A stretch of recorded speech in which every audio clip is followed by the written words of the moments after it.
Hello, everyone. Yes, I'm back. Vertical, A press. A press. A press. I'm so tired of getting information on these Menendez brothers. Y'all is guilty. Hello? Hello? Hello? Mr. White Man, both of y'all is guilty as.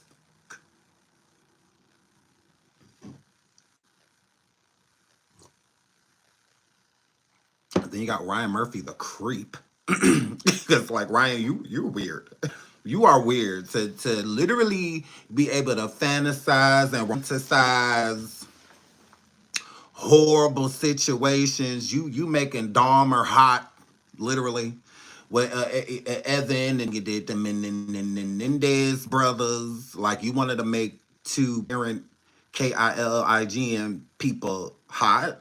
Like you wanted us to like think they're hot. Okay.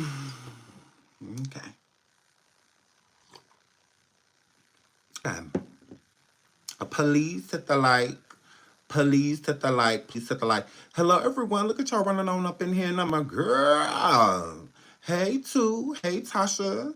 Cooking Monster, Fire Goddess, Iridescent, Boo, D, Mona Coco Renee, Sawell, Marianne, Miss Rob, Caitlin, Breeze, yes. Melanated Drip, hey, Boo. Jamila, Alex. Look at y'all, Clarissa, Naja. Is it Naja? Am I saying that right? Brittany, Fire Goddess. Hi, JC. Look at all my members. Chris, hey, member. Miss, it was an Allie. Hey, member. Okay. Hello. I'm trying to say hi to y'all. I'm popular. Please hit the like. Please hit the like. Hey, everyone. Well, I said it right. Good. Good. I was waiting for you, literally. Waiting to see if I said that right because that's a pretty name. I love y'all. Welcome back to my show. It belonged to me. Absolutely. So y'all, yeah, these Menendez brothers, girl, and they just keep popping up on the screen. You want to know how I know that y'all did it? Menendez brothers, I hope this meets y'all well. You want to know how I know you guys did it? You want to know? Let me tell you how I know you guys know. Because I don't care nothing about the story. They said this, that the parents, da da da da, and then whatever, right? I don't even care about the story style, nothing, right? I care about this. They didn't do it because this is the golden question. If they didn't do it, who did?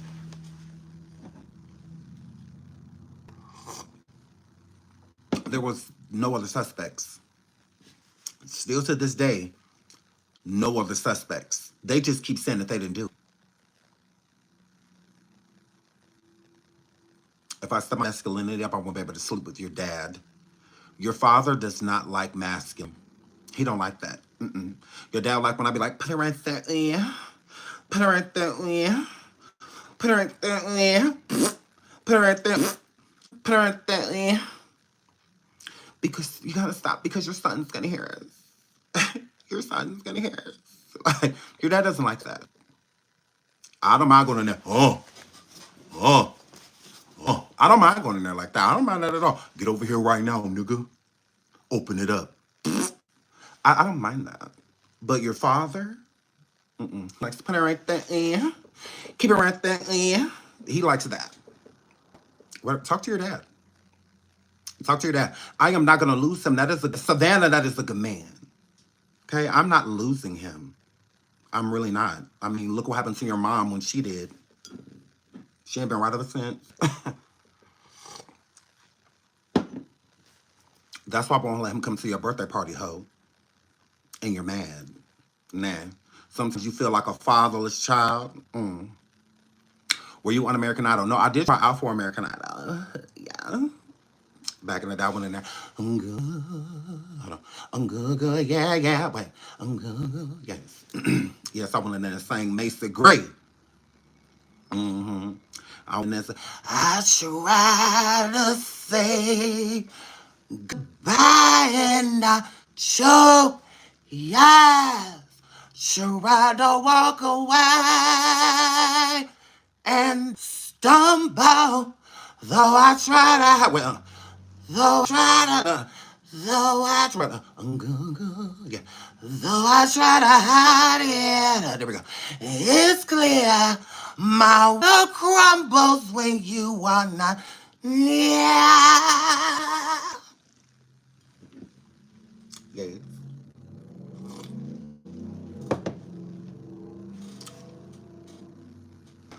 Sean for president. And so, yeah, I went on there, a little piece of Macy. A little piece of Macy, I did that. I did that.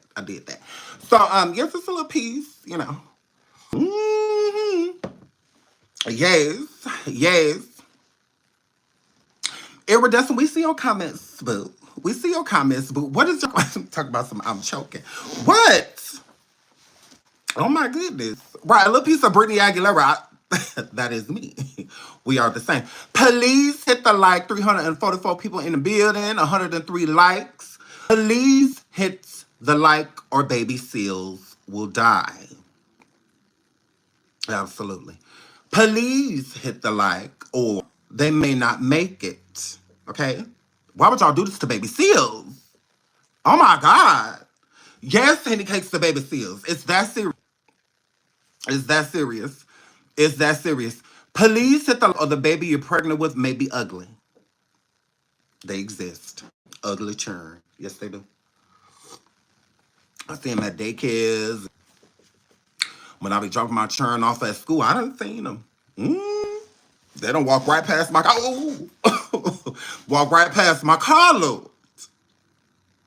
And I be like, ooh, Lord. That's why you're like this with your head down, because school got to be rough for you. Lord. No prom. No. So, yes. So please hit the like or your cousin that's pregnant right now, your brother or sister. They may have an ugly child. Absolutely. Absolutely. You have a disability? Oh, well, it's okay to, am I froze? I was getting a phone call. It's okay to have a disability. Ain't nothing wrong with that. We love y'all. We love y'all. We love y'all. But we gonna need y'all to stay in the back where the accessible ramp is at. We let it down twice a day. I'm gonna need y'all to sit a little piece of back there. Please don't say nothing too much because people don't know that you're handy capable. So but that's all right. Ain't no wrong with that. That's wonderful. That's beautiful. Ain't nothing wrong with that. Yes, ain't nothing wrong with that. At least you get a check. It's a lot right now. That's not getting no check, and you definitely getting a check. Period. So shout out to you. Yes. Don't be afraid to send a dollar or two. I know you may not be able to. I know you want to fix income, Lord. But a little dollar be all right. A little piece change. But y'all stay on in the back. And my girl. Now the title of the show is I don't remember. Cause I can't see it cause we ain't on StreamYard. But it says something about Diddy snitched on the Jeffries man, Mike Jeffries. It's about time. Hey, Mr. White Man. So yeah, he snitched on the Caucasian. Ho ho ho. That's just what that word did there. And what else? Liam Payne. Ooh, he was cute. Liam Payne, Lord. They found the pink powder in the system, the pink snow stain. Yes, that word, they found it. And we all know that Diddy has made that popular. The pink snow stain. So we're gonna get into that. We also get into a little piece. How Liam said that he was scared of Diddy. So now I'm starting to think in my mind, like, oh my goodness. Did Liam take his life because they thinking that he took his life? Girl, I was like, oh my God, because he was in One Direction. Baby, you light up my world like nobody else. Hey, that used to be my song. I used to like that song. I used to like them boys. They was cute. I used to like them. And he was in One Direction, so I was like, oh my God, like how they gonna be One Direction if one of the directions is gone, Lord? I was like, oh my God. So yeah, so I'm like, if he, you know, he done jumped off that thing over there, that place. Ooh, that's so sad. Did he do that because Diddy is incarcerated and Diddy over there telling on white people? So it was a high probability that he may have been, was he afraid that, Diddy was about to ruin him and my girl? Because, Diddy and him don't get along. Ooh, girl. He never liked Diddy like that. He didn't. He did. I was like, oh my God, what if this is true? So we have to go to live and be messy. So that's what we're doing. Like, we're going to be messy. Diddy, this is your fault. Yep. Oh, well, I said it. Diddy, this is your fault. I want to know, have you did not know none of this? Have you why you ain't say this on a Piers show, girl? Hurry up, ho. Why you didn't say this over there on Piers, girl? That Liam was over there allegedly doing the pink powder and the pink snow name because Diddy was doing the pink snow name and he introduced him to it and he was over there being a Diddy wop, bop, bop, bop, bop. No. You should be sitting over there talking about Claudia Jordan, Miss X Fox. You over there talking about Claudia. You over there talking about Jay-Z. You're talking about Beyonce, girl. Don't play with us. Yeah, beehive. My girl, you want to talk about them. Hello, Liam, but you saved his life. Whistleblower. Girl, please. Yeah, well, how do you,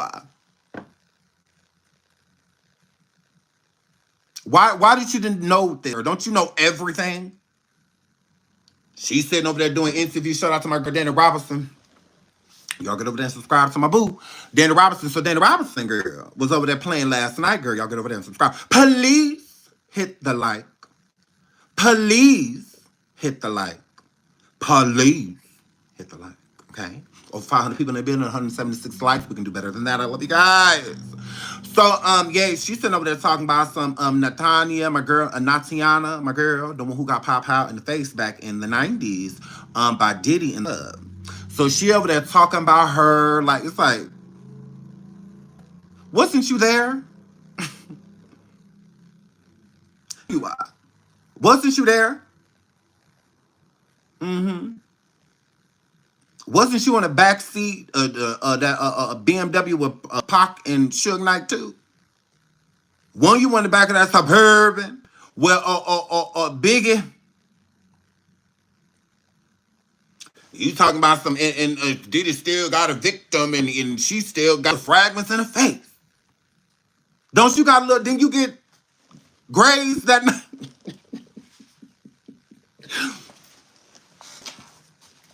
Didn't you get grazed that night, girl?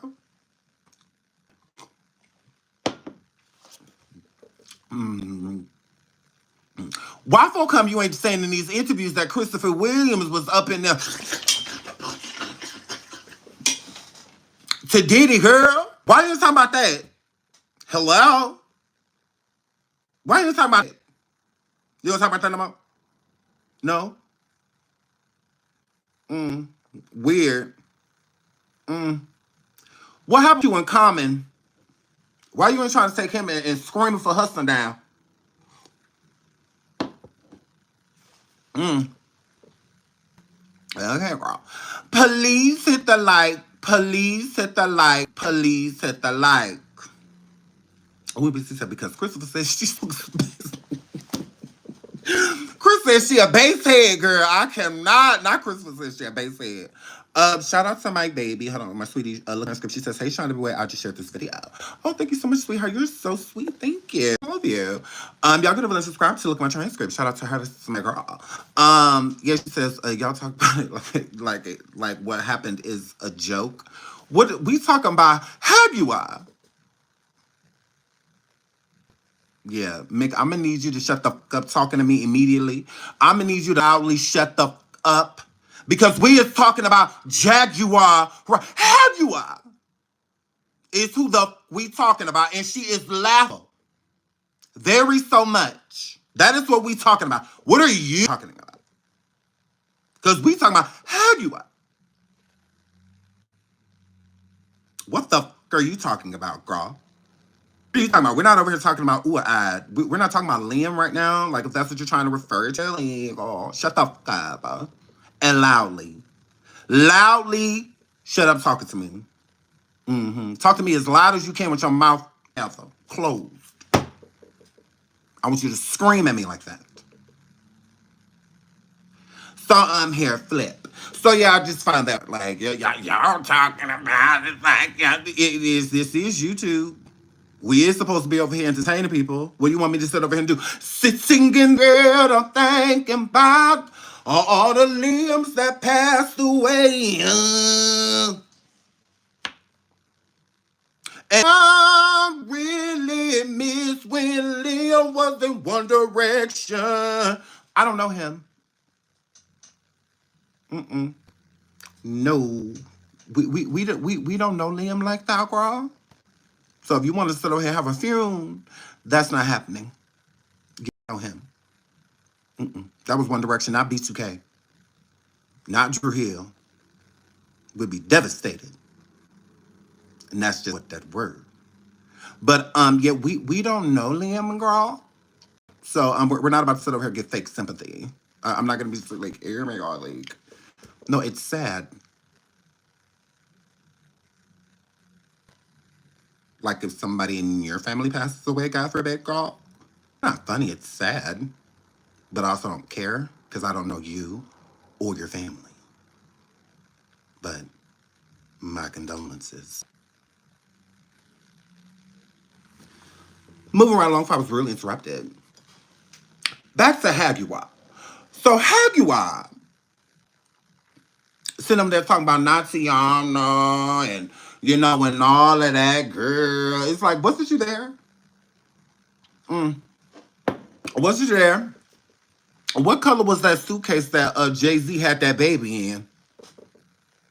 Burberry, Gucci, Prada, Teflon. Hello? Aren't you over there in the tapes? Ain't you in the tapes, girl? Why did he? Yatta, yatta, yatta. You over there making a song, making a song, making this, making a song, crying. Not my son, not my son, not my son. Your views are not that impressive. And I'm a girl. Ain't you in the background, creating the ambiance? What you in the back with the lighting? Then you write the scripts, dominate tricks. Like, didn't you do Cassie hair before she? Wasn't you in the elevator when Diddy was in the hallway with Cassie? You was on your way up.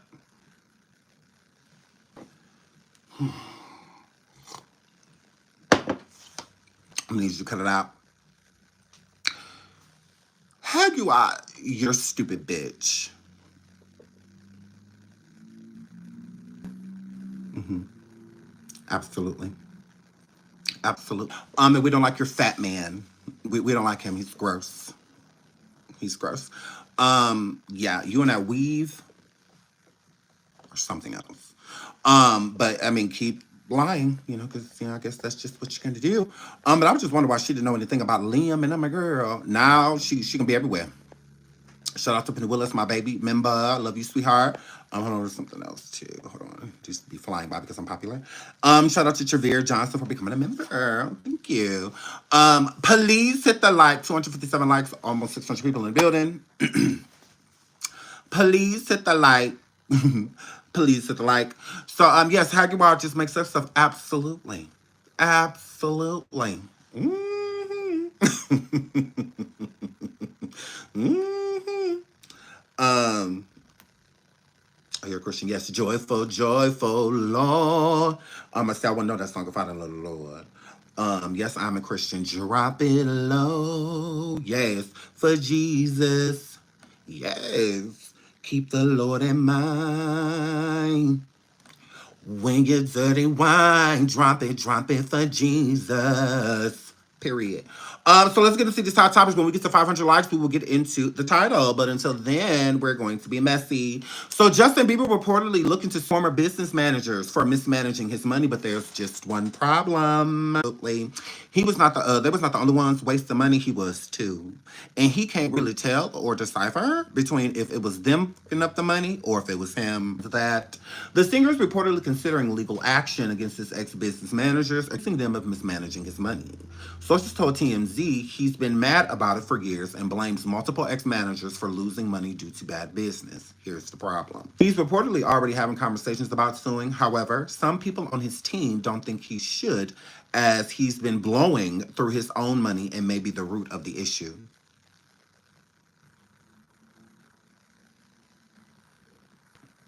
Justin, please go sit down somewhere. Okay? Look at here. If anybody's been mismanaging your money, it's been Haley. It's been Haley. That's just what that word. Check her name. I'm sure she got 2-3 Swiss accounts, all of that, and it's all grit. Okay?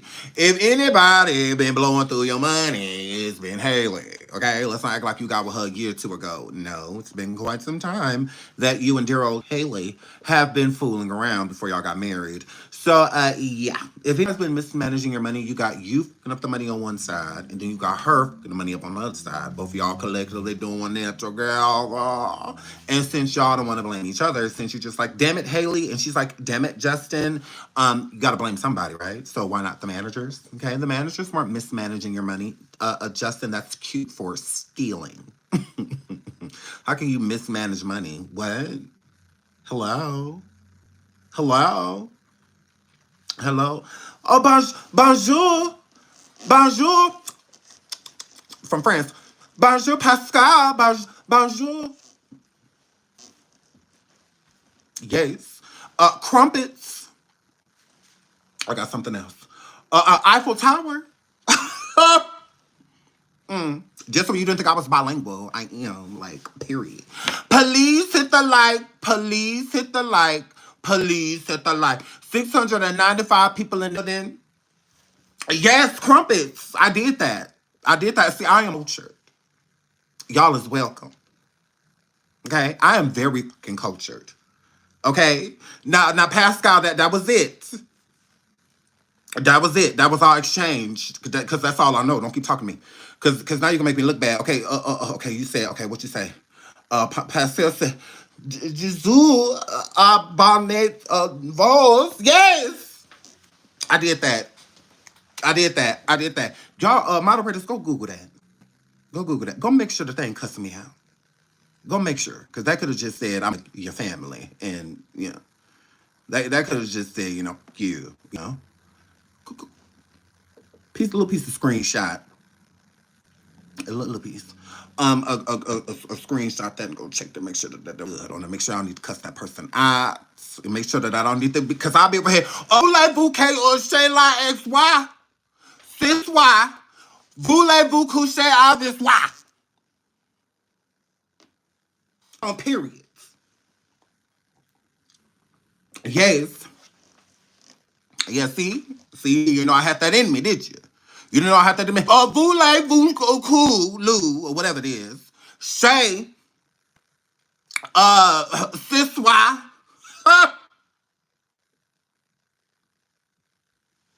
Now just is what it is. I'm always ready in every language. Okay? And that's on people. So, yes, I'll be ready, girl. Yes. I'll cuss you out in Aztec. I sure will. I figured out. I sure will. I'll call somebody from France right now. Teach me all the cuss words. So I go side real quick. Because I will. That's just what that word. But shout out to France. We love France. Yes. Yes, I'm bilingual. Girl, I'm everywhere. Girl, I'm about to be famous. Girl, I'm next up. Period. I got people in France watching me. Y'all better. Y'all better. Please hit the like, please hit the like, please hit the like. Now, Justin, I'm gonna need you to do what you're doing right now. I'm gonna need you to sue, but I'm gonna need you to sue Diddy. I'm gonna need you to sue Usher too. Absolutely, because he mismanaged you, okay? He managed to drop you off with somebody that's gonna take you over to Mike Jeffries. Because that's all that were. That's all that were. Y'all wanna know what Justin did for them 48 hours? Diddy took him over there to Mike Jeffries. Allegedly. Allegedly. Allegedly. That's just what that were. Diddy took Bieber over there to Mike Jeffries. That's what that were. Mike Jeffries, Clive, LA, all of them, Reed, and they all just tossed the poor baby around. So that's just what that were. So I'm gonna need you to sue the right people. You talking about being mismanaged. Okay, well Usher was the first person mismanaged you. I mean, he dropped you off with a whole adult. That I mean, like a play date. Who has play dates with grown men? No, because y'all made a problem. Michael, no, Lord, let me say this. Lord, let me have this one. Y'all, because y'all tried to say all type of shit when Michael wanted to hang with the little boys. Michael hang with her, oh my God, let's go to court. All he weird. All he this. All he that, because got a monkey. But Diddy gets to just walk around and bribe a little boy, like right in front of us, a little 15-year-old. Look, you get the car. Then you get the house. All you gotta do is that's all you gotta do. All you gotta do, take this adrenochrome powder that I got right here, and just let what happen. Just be free. Just take that. So that's just what that word. That's just what that word. So yes. Michael did it. He weird. Did he do it? He's cool. No, he not. I'm looking at him just how people try to look at Michael. Just how people look at Michael. Yes, that's just what that word. Have you heard about Abercrombie and Fitch? Abercrombie and Fitch didn't do nothing to nobody, girl. That's like somebody who said, did you hear about R. Kelly music? Did you hear about Diddy music? The music didn't do that to nobody. I heard about Mike Jeffries. I heard about him. But I ain't hear nothing about Abercrombie and Fitch. I ain't know nothing about that girl. Now that's T-Boo. That's T. Shout out to Don Gato, girl. That's my girl. Girl, send me the tea. Send me the tea, girl. Right, did you hear about Bad Boy? I love y'all. Y'all are a key. Like, y'all are an absolute key.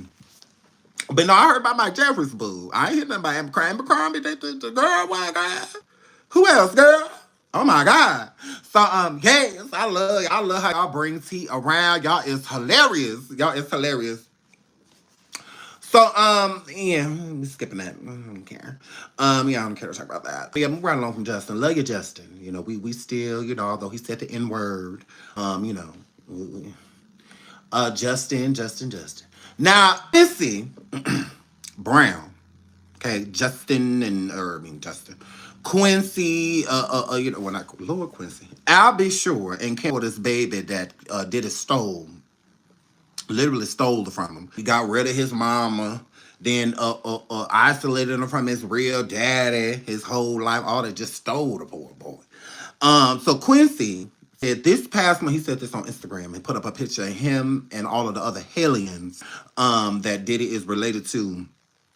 It done spit out. Please hit the like. Please hit the like. Please hit the like. Over 700 people in the building. 351 likes. Thank you to everybody who has already double tapped that screen and hit that like. I really appreciate it. Thank you. But if we can continue so we can get to 500 likes so we can get to the main topic. Mike Jeffries, Diddy, Liam Payne. We'll get there when we get to 500 likes. We're almost there. Y'all done it a lot faster. I really appreciate y'all. Y'all are amazing. So he put up a picture of him and his dry family, including Diddy and Janice Mopwig Combs, and said the past month has devastated our family. Many have judged both him and us based on accusations. Correct. All of y'all need to go to jail, including you, not Quincy. All of y'all need to go to jail, including Baby Love. I were arrested. Yes, it's something about her too. She evil. All of y'all need to get arrested. Chance, you too. All of y'all need to get arrested. Everybody, including Janice Combs as well. All of y'all of the devil. Okay, that's just what that word can for the whole goddamn family. Yes, baby, love too. Okay, y'all need to stop excluding these children. Now it's a little bit jail that she could go to. Nah, no, because I'm sick of them, y'all. No, I'm tired of this. I'm tired of this. We want justice. Okay, and baby love done been involved in some goddamn way. Okay, she a little piece of handler, a recruiter. No, y'all. It's something about her. I don't trust that baby. What that word? Nah. Trust her. No. Missy, I want to hear nothing about she no baby. She should have thought about all of that. Yes. She should have thought about all of that. Nah.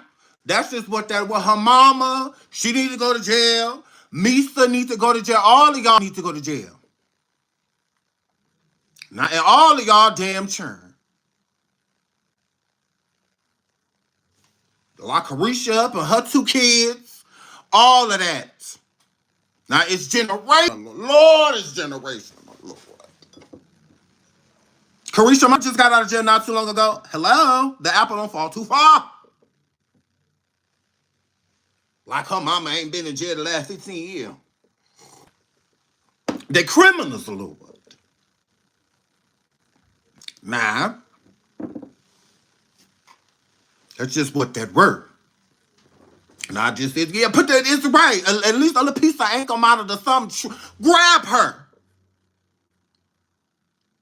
Secure. Grab baby love. Grab her. Nah. It's just what that word. She need to be questioned. Hook her up to a lie detector or something. No, my girl. I don't know about that baby. It's all of them. All them lies Janice hiding under them mop wigs, girl. She just sitting over there looking a mess. Nah.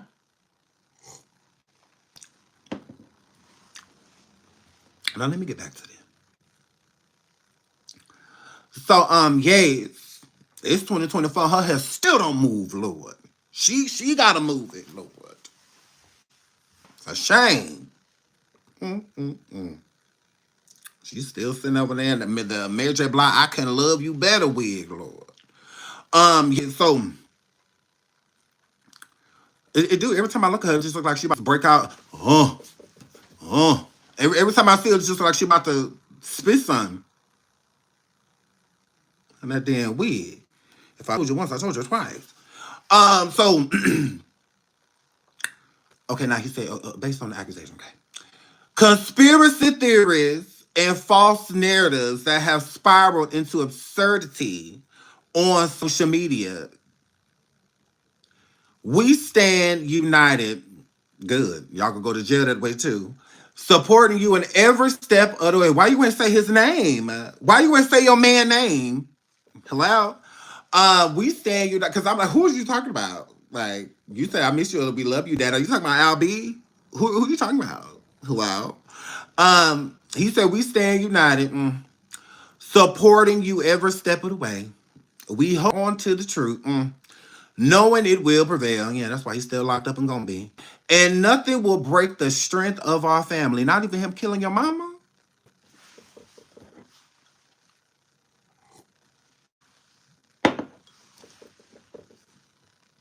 Quincy. Not even him. Your mama? Not even that?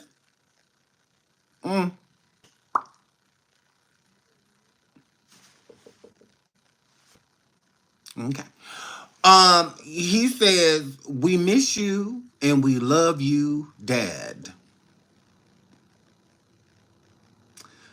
Quincy, please shut your fine ass up. I mean, you fine and everything. But we want to just look at you. Just stand there and look pretty. Okay? That's your job. Okay? Just like you did for your dad. Just stand there and look pretty, please. Please stop talking. Correct. Please stop talking. Please shut your attractive arse up. Please shut your I will sleep with you whenever you want to ass up. I mean, like, please be I will leave my marriage right now for you arse up. My goodness. Please shut your out abandon my churn to become an unfit father for you ass up, please.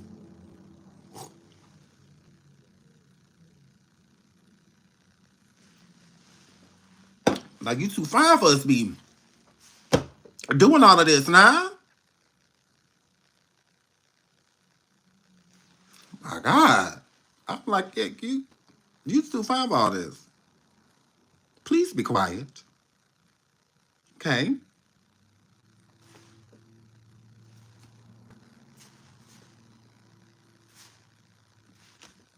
Let her speak.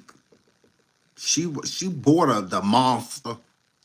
Let her speak.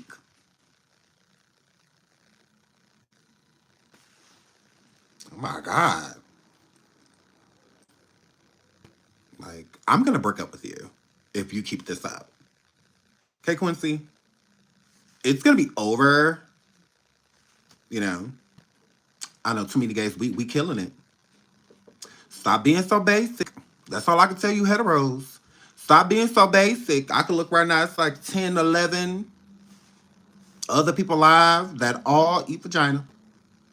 Yes, they do. Yes, they do. But you over here, no. You over here in the gay club. That's you. That's you over here gay. Very so much. Very so much. Very so much. Very so much. Yeah, that's you. Absolutely. Absolutely. I ain't not worried about the guy. No, I'm not worried about the Lord. You be worried about him. That's just what that word. Yeah, stop being so basic. Stop being so basic. Are you a batsy man? Yes, I suck bats. So if you ain't got one, don't come in here with no crayon. Don't come in here with no crayon. Talk about, yeah, I am a batty boy. And if you ain't got no bat, move around. Absolutely. Please don't come in here. Microscopic. Please don't come in here with a mangina. Okay? Stormisha's on the other side of town. Okay? Stormisha's on the other side of town. Okay? Stormisha has a mangina. And I meant to say something about that too. Stormisha, you're still fat. I wanted to tell you that. You very so much looking hefty. I wanted to tell you that. Yeah, you still a fat. You absolutely are. I wanted to tell you that. Correct. Yeah, somebody sent me some tea on you the other day. I was like, oh God, all of this is over. Yeah. So yeah, I just wanted to let you know that. I wanted to let you know it's still up and stuck. Correct. That yeah, that's all. You're still basic. I see gross. I saw you over there live. I said not 100 and some people, and you done been live with 30 minutes. Aren't that girl? Literally. Aren't you that girl? Girl. Girl, these trolls is not trolling, I promise you. Like, they trolled the gay chaser. I'm sitting over here gay with 4 kids.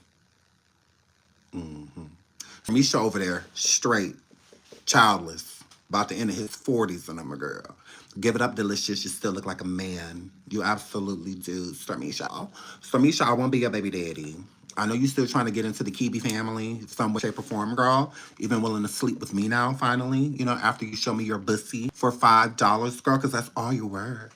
That's all you're worth, Stormisha, girl. So I know you're trying to get back into the Kibi Studios family some way, shape, or form, girl. Even to get down on your knees and suck my D. Like, I get it. That you'll let me titty poke you now. In order to get a seat, girl. Now you'll swallow my kids. Now you'll let out in your belly. Now you'll let me get it in your bussy. Because you're looking for some way back over here, girl, even through marriage. I get it, but we still say no. Absolutely not. My mom doesn't want anything to do with you, and I make sure that, yeah. I keep Tasha on her P's and Q's. I keep reminding her each day, hey, Tasha, you still hate him, right? And she always says, yes. But God, I love her. So shout out to my mom and Mama Tasha K. You're amazing. Shout out to you on your shows. I can't wait to come to the one in December. Absolutely. Something that your ex-Mincy won't be doing. If I catch you anywhere around my mother, I'll handle you. You can be cute and try to show up to that show if you want to. It's gonna be the first one that get toe up, literally. So yeah, and you're upset. And you're gonna stay that way. Don't worry, Shekna. Don't worry, Pops. I'll handle your lightweight. Yeah, but move right along. Let's get into this vlog that Quincy and his brothers gonna be doing, y'all. Oh my god. Oh my god. Oh my god. Where is it? Okay, here it goes. The Jasmine Brandon says Quincy Brown to enter this new vlog series, giving viewers an inside look at his family life.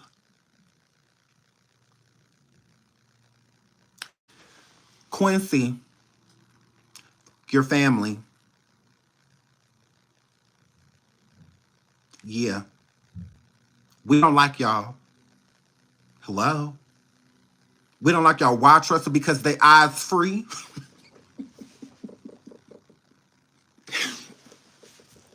Eyes free. They wasn't allowed to do none of that while this father of theirs was free. Because why didn't do no vlog while he was out? Because they free. They finally starting to feel, like we could go outside and stay. Bro, I can't even remember the last time I was outside after 10 p.m., bro. Without dad, bro. Down the street in the car, bro. Now we out here doing our thing by ourselves, bro. But they broke because, I mean, Justin owed 100 and something K to a dealership. That's poor. Like, that's poor. When you're rich, don't owe. Rich people don't owe people. They don't, unless it's like business deals. That's different. But rich people don't owe people. Rich people don't owe people. If you in credit card debt or you have a bunch of credit card debt and you rich, you're not rich. Like, you're not rich. Because if you were rich, you could just pay it. Like, why is it building? Like, why? Rich people are like Rihanna when you overpay. Rich people are like that, girl. Shout out to A Chef, for the Cash App. Thank you so much, sweetheart. I really appreciate it. Thank you. Thank you so much for the Cash App. Yeah, rich people don't. That don't make sense. Because if I was rich, all my bills is gonna be paid and then some. Like, that's gonna be the last thing I'm worried about is a bill. A bill. Like, that's the last thing I'm gonna be worried about. Literally. You literally have. I know exactly what I'm talking about, ho. Because Diddy owed, what was it? Like over $15-16 million on one of his mansions still. And because he had a double mortgage on it. And he paid it. Paid it off and even used it as collateral for his bail because he's rich. That's what rich people do. Yeah, he had mortgages out on homes and stuff like that, but he's not broke. I didn't say rich people don't take out mortgages. No, they do. Absolutely. That's weird. Rich people don't know. Ain't no bill collectors calling you if you're rich. That doesn't make any sense. If you're rich, just think about it. If you're rich, don't matter what you're taking a line of credit out for. A lot of celebrities have taken a line of credits on like their own private planes and stuff like that. There was just a private plane company that was suing Wayne not too long ago and whatnot. But clearly, Lil Wayne does not have the money because if he did, then he would have paid the debt off. He didn't because he ain't got it. If he had it, he'll just pay it off. Just like Diddy. He has the money to pay off the mortgages that he took on his home, so he did. He refinanced his home like multiple times, but he paid it. If he wasn't rich, he wouldn't have been able to do that. He would have just left it as is and whatnot, because it's a credit thing. No, not everybody's stupid with their money, so where they're living beyond their means. When you are rich, there is no means. There is no line.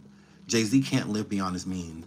Beyonce can't live beyond her means. Rihanna can't live beyond her means. Like they make too much money. They have too much money to, you know, that makes sense. But you have a lot of people that don't have the money near those people that those people have, yet they are still trying to live like them. Those are the people to where credit companies and whatnot get you because you're trying to live beyond worth. Beyonce can live like a billionaire.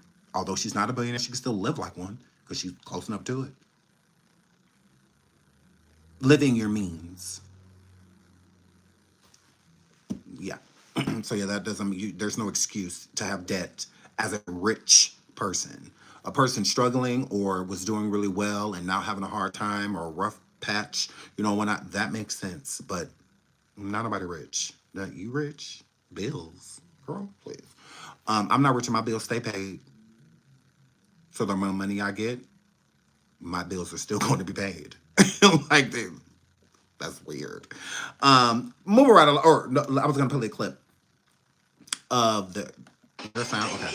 Good. ETA on the way. ETA what? On the way. Believe that. So he's showing all of the kids. So he's showing the twins. He showed Christian. It's just like yours. Right now I got $4.6 million. Well, not after this moment. Kind of. Instagram new update. Thank you. Oh God, he ripped the shirt off. I'm watching.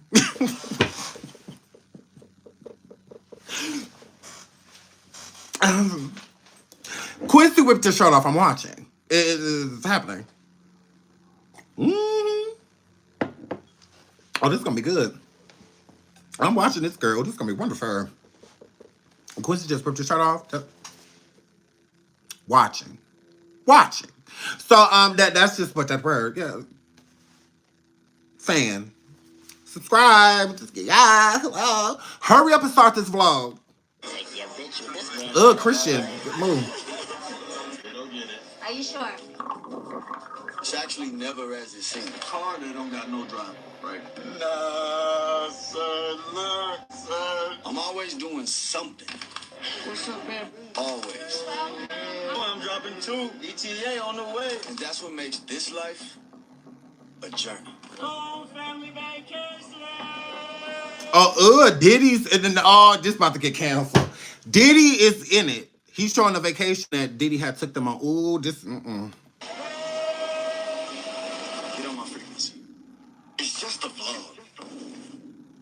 So it's coming on the 27th, October 27th. It's coming. I don't think this is a good look. I don't think it's a good look. Please hit the like. Please hit the like. 489 likes. I really appreciate it. Thank you to everyone who has double tap that screen. I really appreciate it. We have over 700 people in the building. If we could please keep double tapping that screen, I would appreciate it. Thank you. I don't think this is a good look because, again, the family is hated. And I think that this is the whole reason of them trying to do it because it is damaging everybody's brands, what Diddy has done, because all of them are famous out of association. None of them are famous on their own. Okay. Now, Quincy has done, some movies and stuff like that, but he's still looked at as I'll Be Sure or Diddy's son. He's not looked at as Quincy Brown, the actor, or Quincy Brown, the singer. That's not how he's looked at. It's the same thing with the twins. It's the same thing with Christian Combs. I mean, King Combs. He's had, a little hit, but people still look at him as, and he looked just like Diddy, girl. I think you have the twins. Same thing to them. Y'all are Kim Porter's kids and Diddy's kids. And then you got Chance, the mistake that...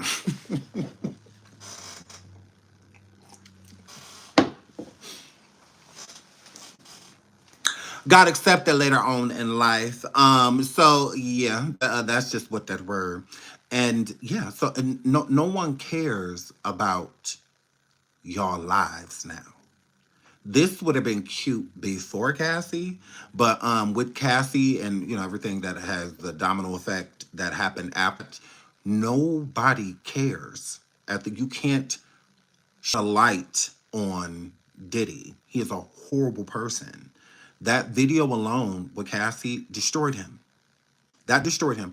I think still have a little bit of leeway if people didn't see that video. But with that video being out there, that's why Diddy's upset about it, he and his team, and why they feel that somebody from the federal government put that video out there, because no, the only, who had to video him, and he know that during that raid is when they the video, so he is just trying to put, I guess, putting two and two together, figuring that it had to be somebody from the federal government that leaked the tape. But I don't think it was from someone from the federal government. I think it was that person that used to own the hotel that was getting a huge payday, paid by everybody, paid by CNN, and I think they sold the tape to many people as possible, 100%. And he was already going down because Diddy knows who had that tape. Diddy knows who had that tape, 100%. And that's just what that were. How was I don't understand. What is that? Not proof that he beats women? How is that not? That is a crime. I don't understand when people say that that's not proof. What does that mean? What does that mean? I don't get that. I don't get that. Y'all weird. Yeah, you're weird. That is proof. Did I say proof of SA? Did I say that?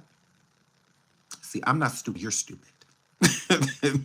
I'm not stupid. You are. Yeah, that's just what the word proof they leaked it is what I meant for. Oh, okay. You're.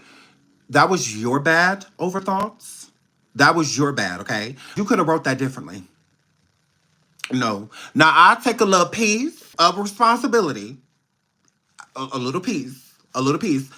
Because I overthought you could have said that differently. No, don't do that. Yeah, thank you. Now I could say sorry too. Sorry, damn. Oh well, because I'll be ready. You know me, still the same OG, but I've been low key. Okay?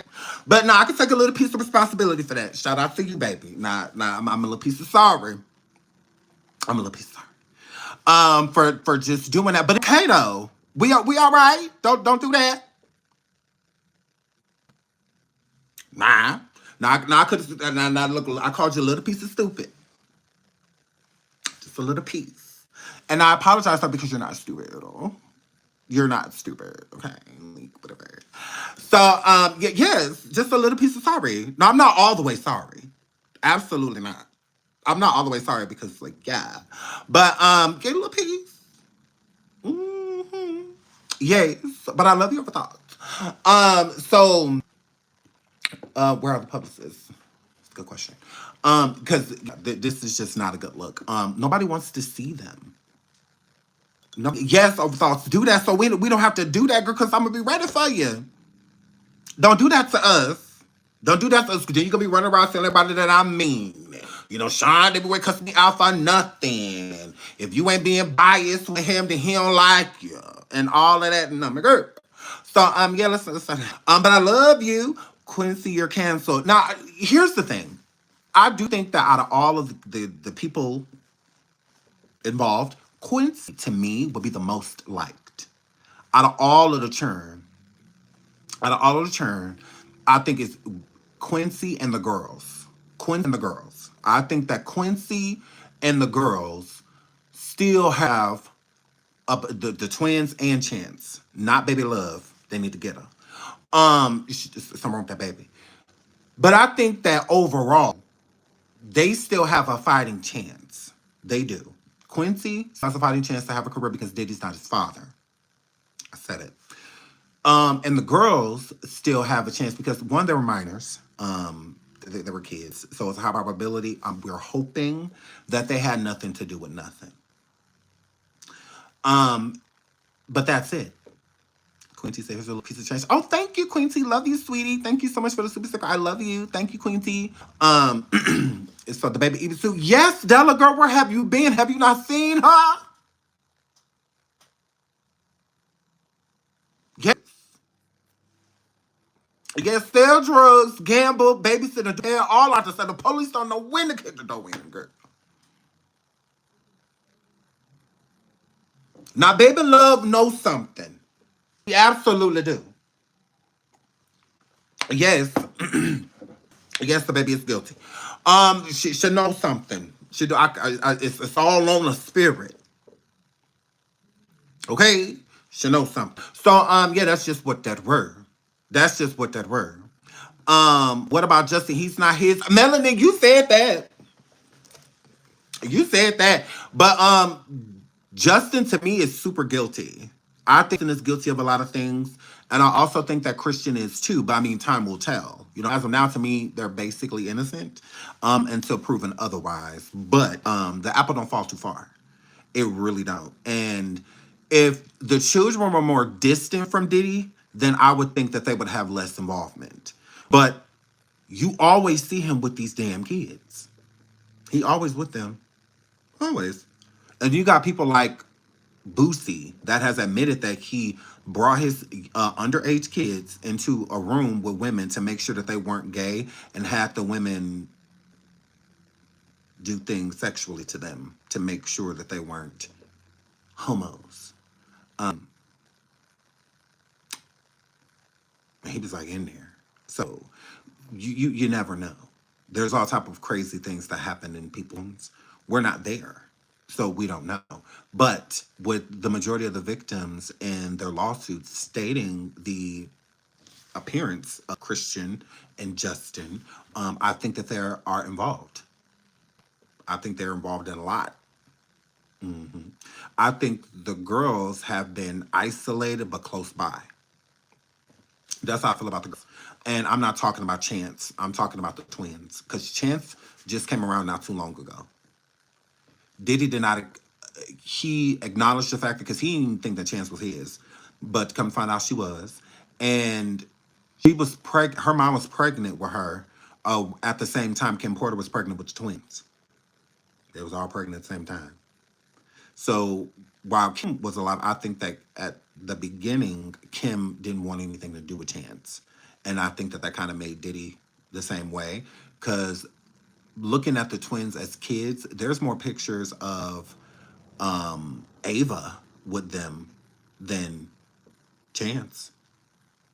They were a little older when you started to see the three of them together, like in photos. Chance was nowhere around. That's why a lot of people didn't even know she existed. They was like, "Oh, Diddy got another daughter?" It's like, "What?"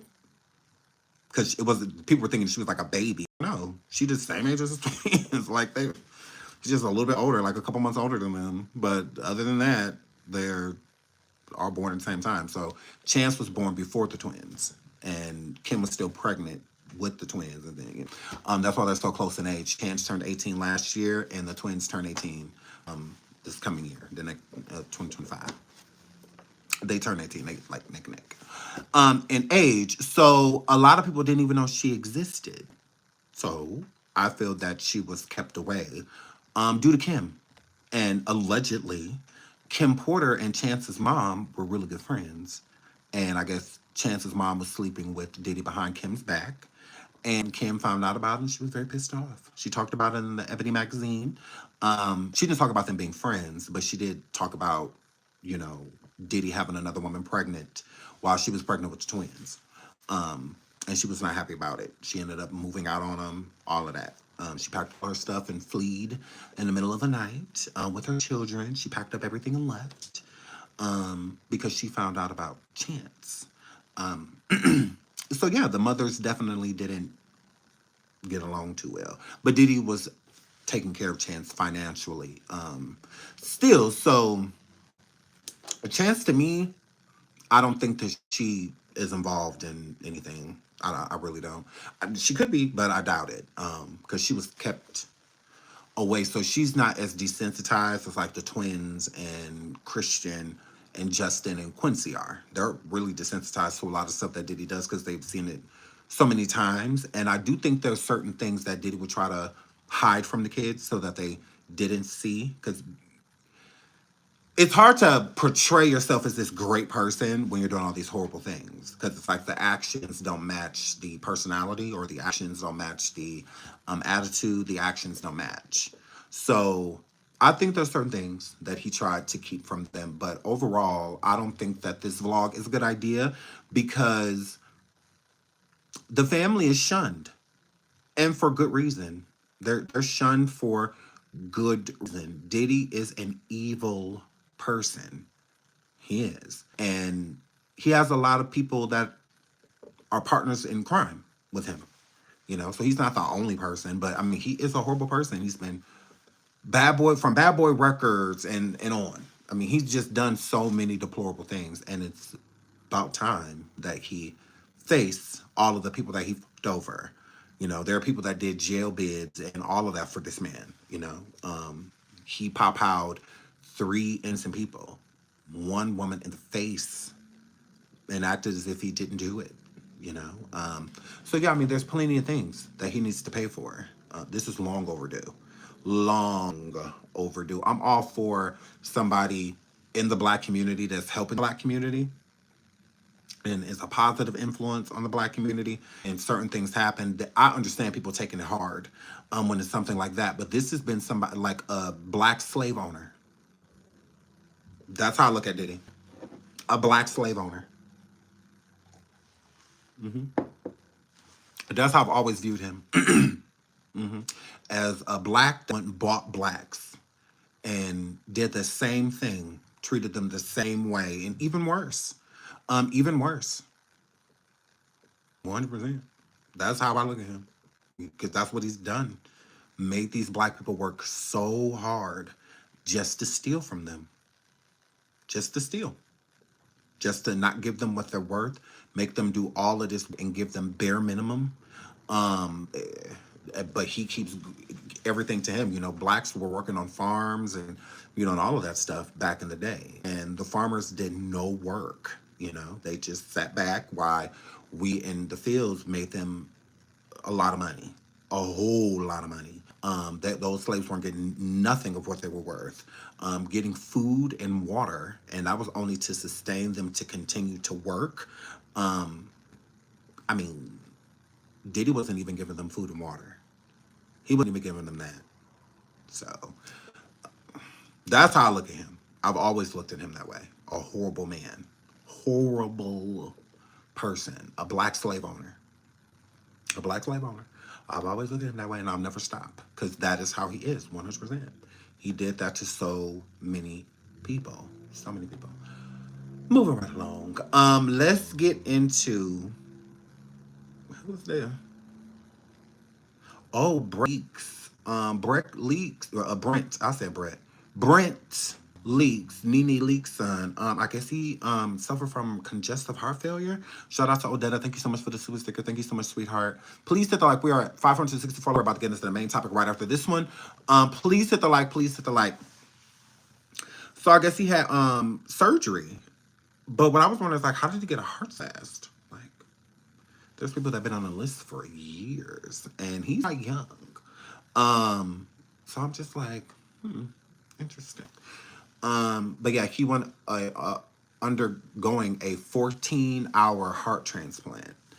I just find that weird. I'm like, how did he get so fast? Like, most people can live a whole lifetime and never get a transplant, you know? And so, prized possessions said money gets you what gets you whatever. Nene ain't got no money.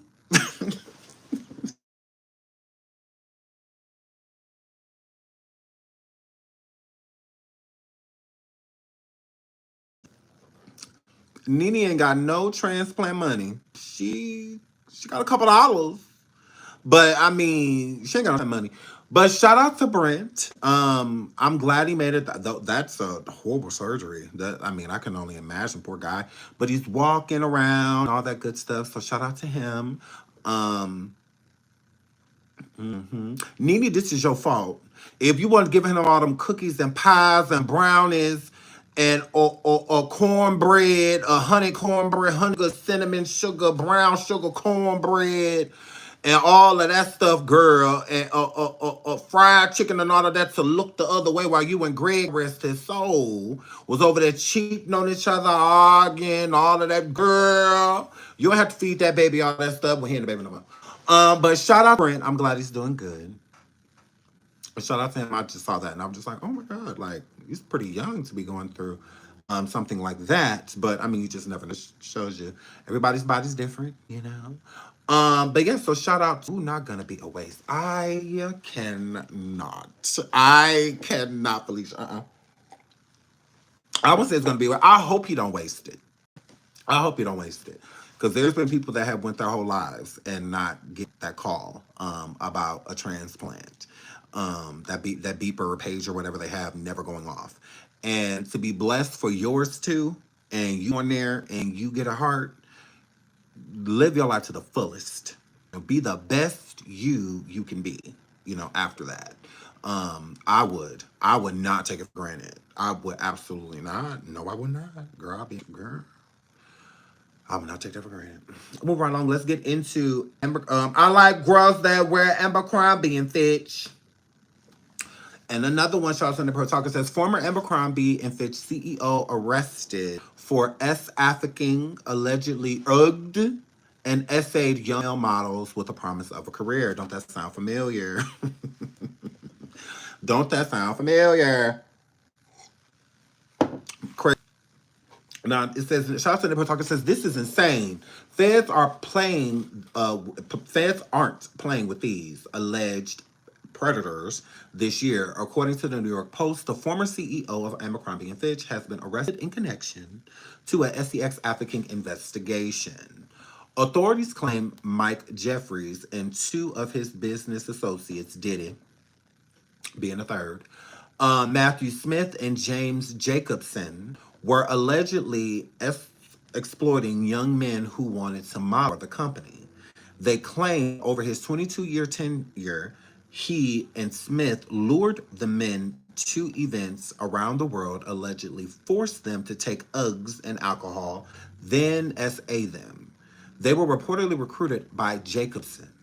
The attorney for the plaintiff, Brad Edwards of Edwards Henderson, told ABC News in a statement, as we laid out in our lawsuit, this is an Abercrombie and Fitch run SEX trafficking organization and permeated throughout the company and allowed the three individuals arrested today to victimize dozens and dozens of young aspiring male models. He was arrested in West Palm Beach, Florida. His official charges have not been released yet due to the indictment currently being sealed. This is disgusting. Absolutely. Chris Stokes, you next. Please hit the like. Please hit the like. Please hit the like. So I'm going to put up the full article on that. Let me get that. But I want to start by saying this. Oh, Mike Jeffries is ugly as hell. Like, oh my God, these poor models. Like, scary. Okay, so with Mike Jeffries being caught, this is no coincidence. No coincidence. And it's also not surprising. This happens a lot in the modeling industry, but I will say this. It's everywhere. If you listen back in the day, Corey, was it Corey Haim or whatever, from the Goonies?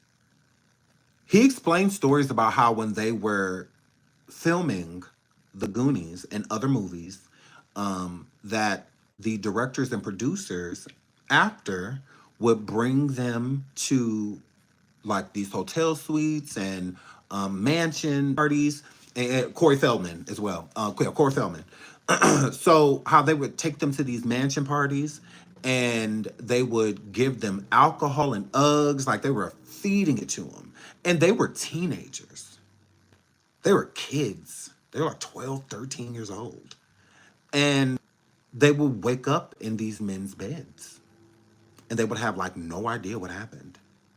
No idea what happened to them. So this has been happening a very long time. This is how you know it's a taught behavior.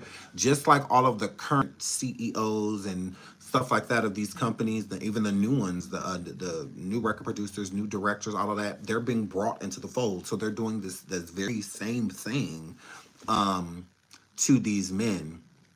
For him, essay by Charlie Sheen allegedly. I will believe it. I believe it. I believe it. I believe it.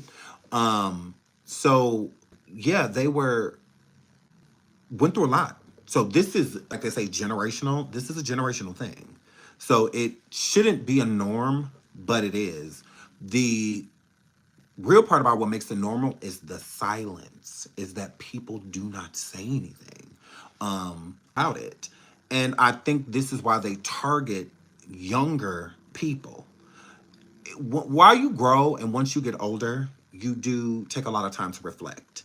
And a lot of decisions you made, you can be regretful of, or wanting to change or rectify certain things. But in your youth, you're so concerned about what the now, the like current, what's going on currently, that you're not worried about the future, and you're trying your hardest not to think about the past either. So I think this is why they cannot do this to older people, because they're wiser. They know what is going on. Like, they see what the lick read. A lot of these younger people coming in, they have no idea what they're getting themselves to. If you're being invited to a party, you think you're just going to a party. If you're being invited to an event, you think you're just being invited to an event.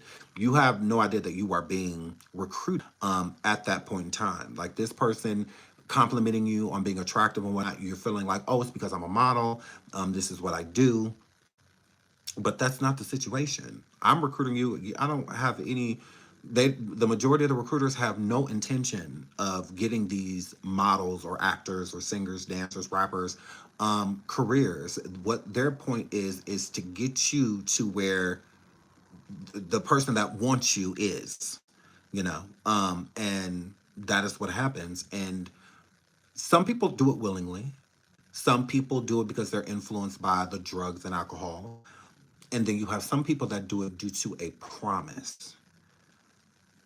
Being a dream is a different type of pressure. It's easier to say no if somebody's offering you money to do something that you wouldn't normally do or have no interest in doing.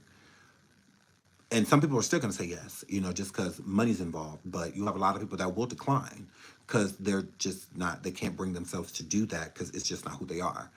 And then you have the people who, the predators that'll use your dream.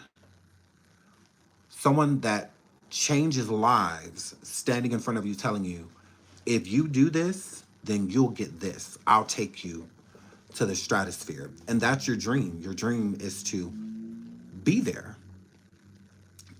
And just like this person can make you, they can break you. So it's a different type of pressure. It's a different type of intimidation when your dreams are being either offered or threatened. It's a different type of energy. So a lot of people will allow certain things to happen. Not that, because you can still be R-worded not saying anything.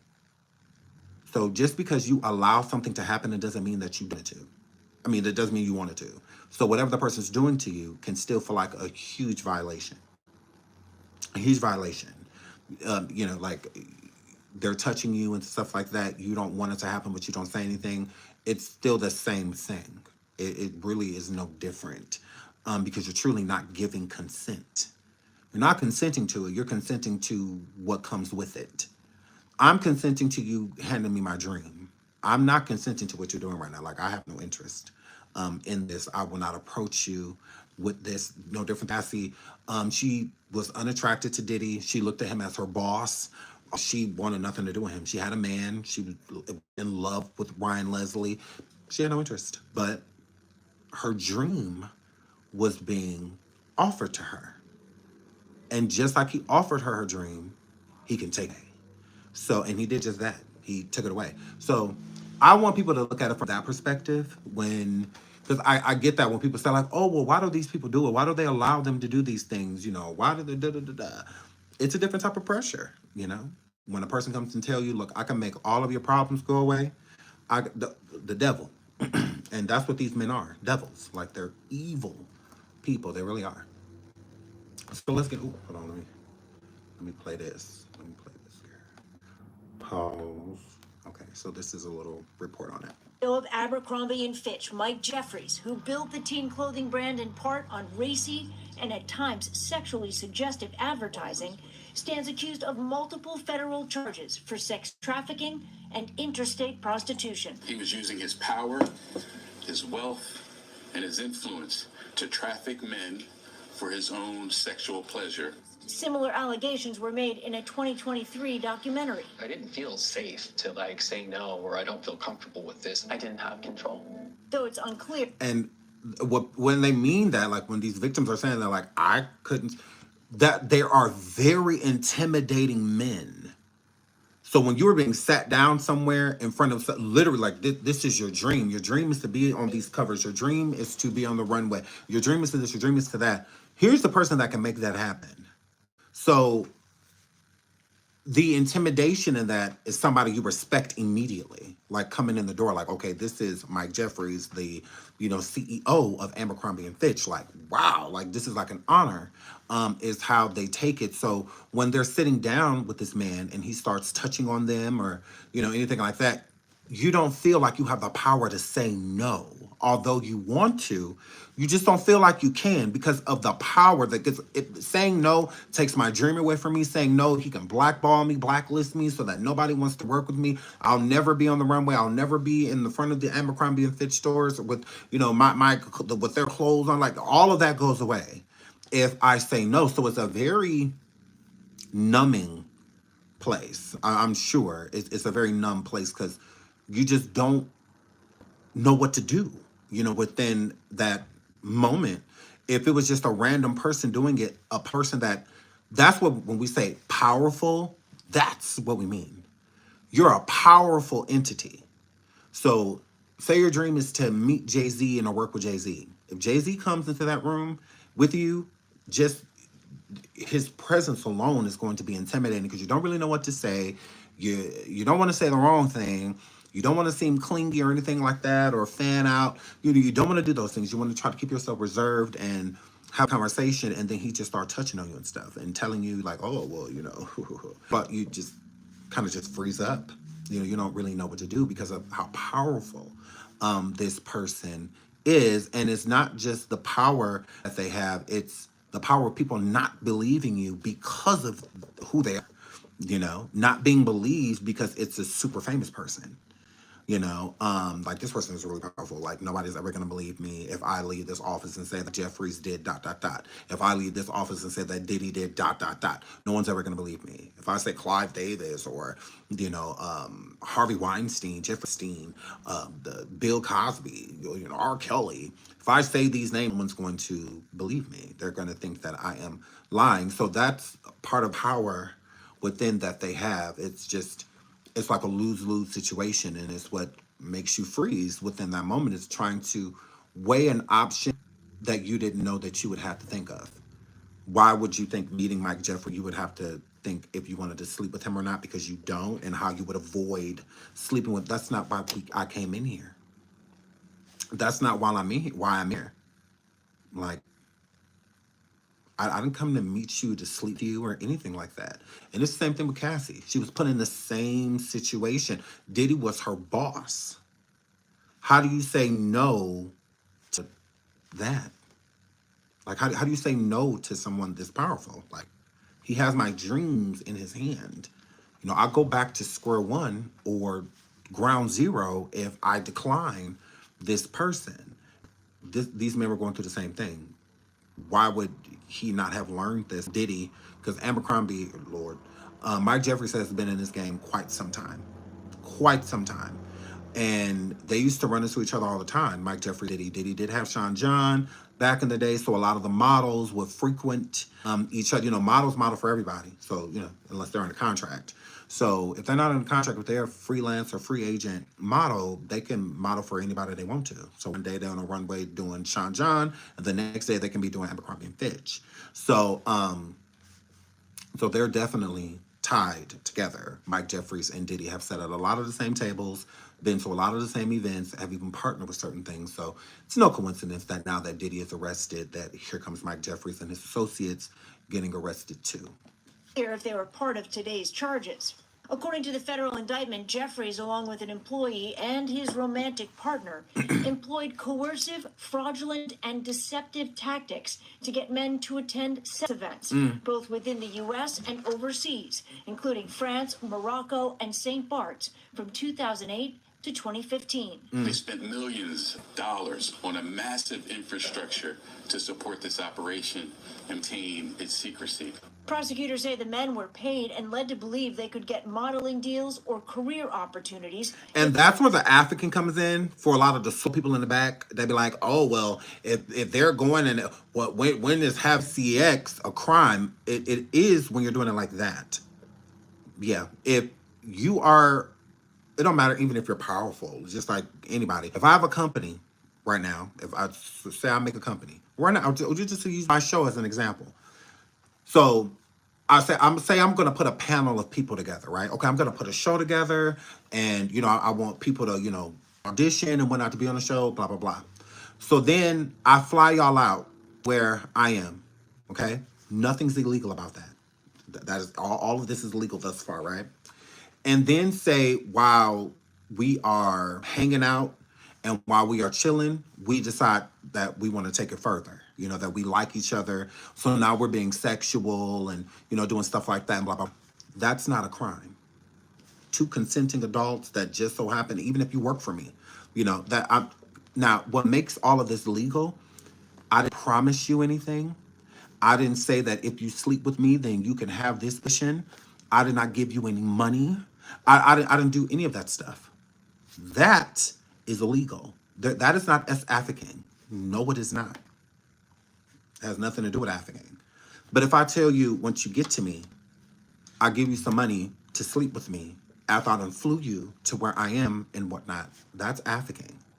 If I tell you that you're going to get a position on my show if you sleep with me, now that I done flown you here, that's African. That because you're not, that's illegal.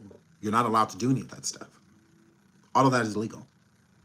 And then what makes it worse is that they're saying if you do this, then you'll get that. Meaning you commit this sex act, and after you're done with an act, we'll give you a position. Instead of them giving them a position, these men commit the acts that they want them to do and then just throw them away.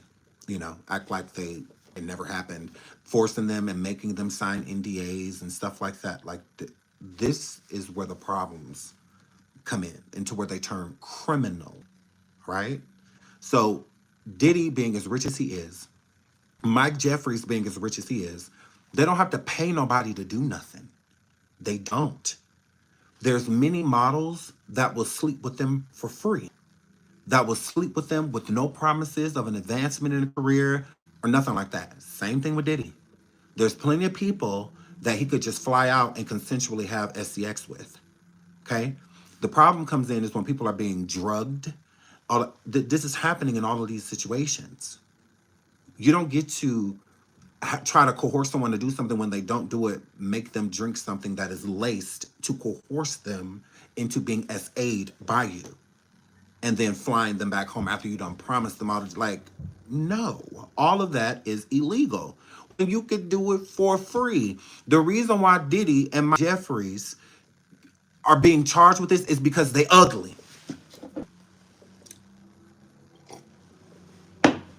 Let's just keep it real.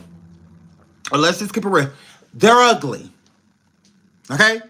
Because if you were attractive, then attractive people are going to migrate to you. Attractive people are going to want to sleep with you. But when like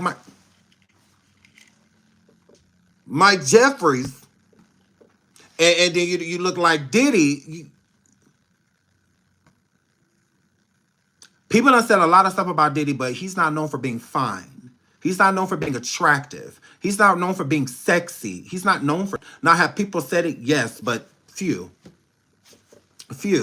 It's not like this is Morris Chestnut, Lorenz Tate, somebody, Justin Bieber, somebody attractive, somebody that people would just like fall free. Like they'll just...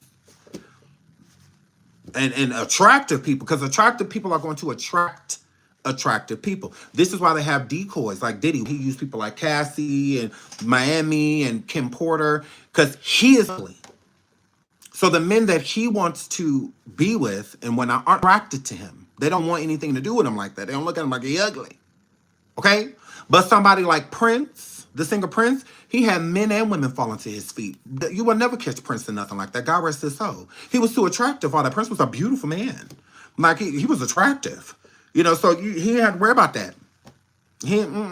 No. He's going to attract attractive people. You know, they're going to come to, he ain't going to be a bunch of Uggs outside of his door. He's attractive. This is why it's harder to believe, like when people say things about Brown and Trey Songz, it's hard to believe because they are attractive. It's like, well, no, they fine. Like, they should, no, like, girl, no, she lying, girl, because I do it for free. And that's how people look. They were not realizing that their subconscious, they're defending the person because of how they view it. Like, no, girl, Chris Brown wouldn't have to take nothing from me, girl. Trump wouldn't have to take nothing from me, girl. No. Like, no, he could just hit it. You know, like, that's just what that word. So, but when it comes to people like Mike Jeffries, like,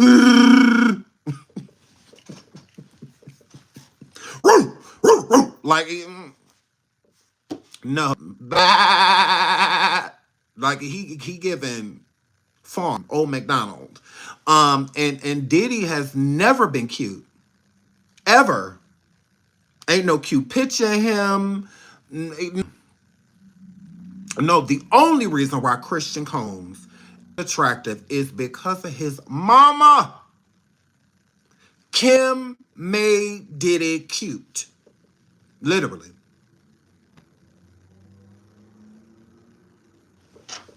Because girl, mama ain't your mama Combs. Like, yeah, no. But yeah, Kim Porter was gorgeous. So she made Diddy cute. She did. It took for him to get a pretty person pregnant for him to be cute. Because if Diddy was Christian, Diddy would be attractive. Christian Combs is attractive. Like, he's a very handsome guy. Very handsome. Very. Christian Combs, very handsome. So, I mean, they're all handsome. They don't have to do what Diddy would do. And that's why I believe he used them as recruiters. He used Christian and he used Dustin as recruiters. They recruited girls. They absolutely did. Boys too. I feel like Diddy would have them go be cool with certain dudes that he wanted to sleep with. And he would, that's why all of the kids is not innocent. Like, I'm telling you. They are not innocent, I promise you. No, they're not. I believe that Justin and Christian was recruiting. From high school up. I feel like they were recruiting. A lot of these lawsuits have their names in them. People know them. People came to certain parties for them. So, yeah, they didn't come in. We came in for the cute. Where the cute people at? So that's why I feel like people like Diddy and like Mike Jeffries, Clive Davis, y'all all ugly. So y'all got to. I could see all of this be ugly. That's just what they were. Diddy has nice teeth. That's it. Right here. Nothing else, buddy. If they took part in sex acts. 15 unidentified victims say they were often given alcohol and drugs, including muscle relaxation. Can you rap, bro? Yes. He sell, he kill, he might got a deal, he pop bottles and he got the right kind of bill. He call, he dub, he might sell car, he always on the air, but in a fly call, see him mother chips and a chip. Yeah, That's the kind of dude I was looking for. And yes, you get sweet if you look at her. I say, excuse me, yeah, yes, I can rap. Period. Bars. Correct. Yes, I can rap. Oh my God, I can do everything. Laxants called poppers, according to the indictment. Ooh, now poppers, Lord.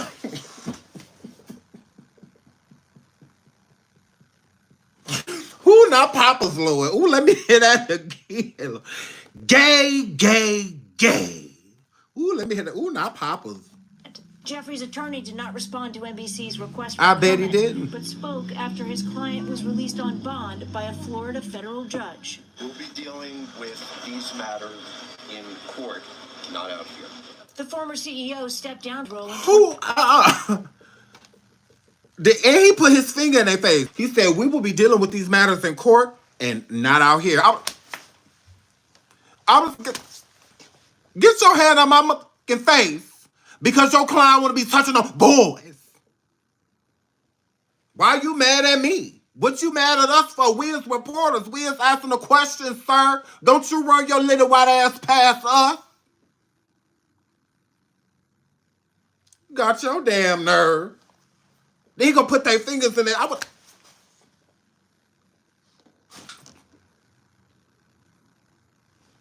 What the wrong with you? Who you hollering at? You want to get mad at us because he done been touching on boys for 22 goddamn years.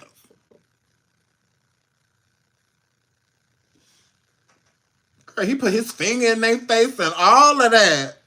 Ooh, mister, you got your nerve. I don't care nothing about you being no attorney. I will break your finger and have to defend me against you. We'll be dealing with these matters in court, not out here. Ooh, not out. Ooh, he said not out. 2014, the company struggling after a string of scandals. The focus of a documentary, a 2003 lawsuit alleging discrimination. Abercrombie settled and denied wrongdoing. Then why y'all Catalogs of settle? sexually charged content were pulled, along with controversial T-shirts criticized for being racist and sexist. A decade later, Jeffries, once one of the most influential CEOs in the country, now charged with crimes that, if proven, could put him in prison for life. The attorney Prove them. I'm gonna need y'all to prove all of this. Mike Jeffries, former CEO of Abercrombie and Fitch, has been arrested on trafficking and interstate prostitution charges. Prosecutors announced on Tuesday. You know what I find weird about this? So many people coming forward like, yep, he did, da-da-da-da-da. But these are the same people that says that Diddy innocent. I'm gonna that work. How y'all saying Mike guilty but Diddy innocent? Hello? Hello? Please hit the like, please hit the like, please hit the like. Fidel says, I hope Eminem invites you into his group. Me too. Yes. So it says, Jeffrey was arrested in West Palm Beach, Florida, not too far from Star Mansion. Two associates, Smith of West Palm Beach and James Jacobson of Wisconsin, not Wisconsin, were also arrested in connection with the SEX trafficking charges. Jeffries and Smith made their initial court appearance in West Palm Beach on Tuesday afternoon. Hold on. Jeffries, we already did that. Jeffries, who was the controversial CEO of the popular clothing brand from 1992 to 2014, was released a $10 million bond later and confined to home detention with GPS monitoring, and that he could not travel with approval and must surrender his passport. Now, people probably wondering why Jeffrey got a bail and Diddy didn't. This is the first time Jeffrey has been on trial, okay? Diddy has been on trial before, and when he was definitely intimidating witnesses and allegedly threatening people not to come forward and all of that. This has not happened with Mike Jeffries. Mike Jeffries is not a flight risk. He does not leave the country as fluent as Diddy does. So there's many reasons to why I feel like they let Jeffries out, and he's ugly.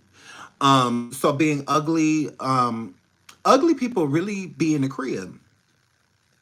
Ugly people don't be outside too much. So I think him being at home and being kind there is not a problem. Keep the monkey in the cage.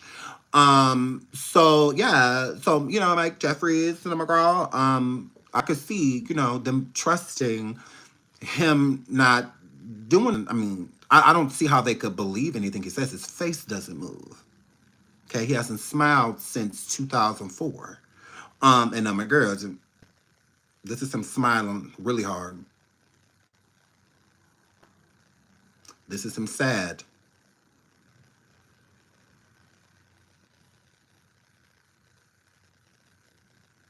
This is him angry. This is him depressed. So, and then my girl, so yeah, I could totally see, You're gay for sure. Absolutely. Did you hear me in your dad's room last night? Yes, my name is SeanDavieWay, and put it right in. Put it right there in. My name is Sean in. Going live tomorrow in. Make sure you come to the live in. Put it right there in. Yeah, absolutely. You duh. Hello. I woke you up. Duh. You didn't get that from your room? Like, hello? When your dad was in there, oh, yeah, okay, shut up.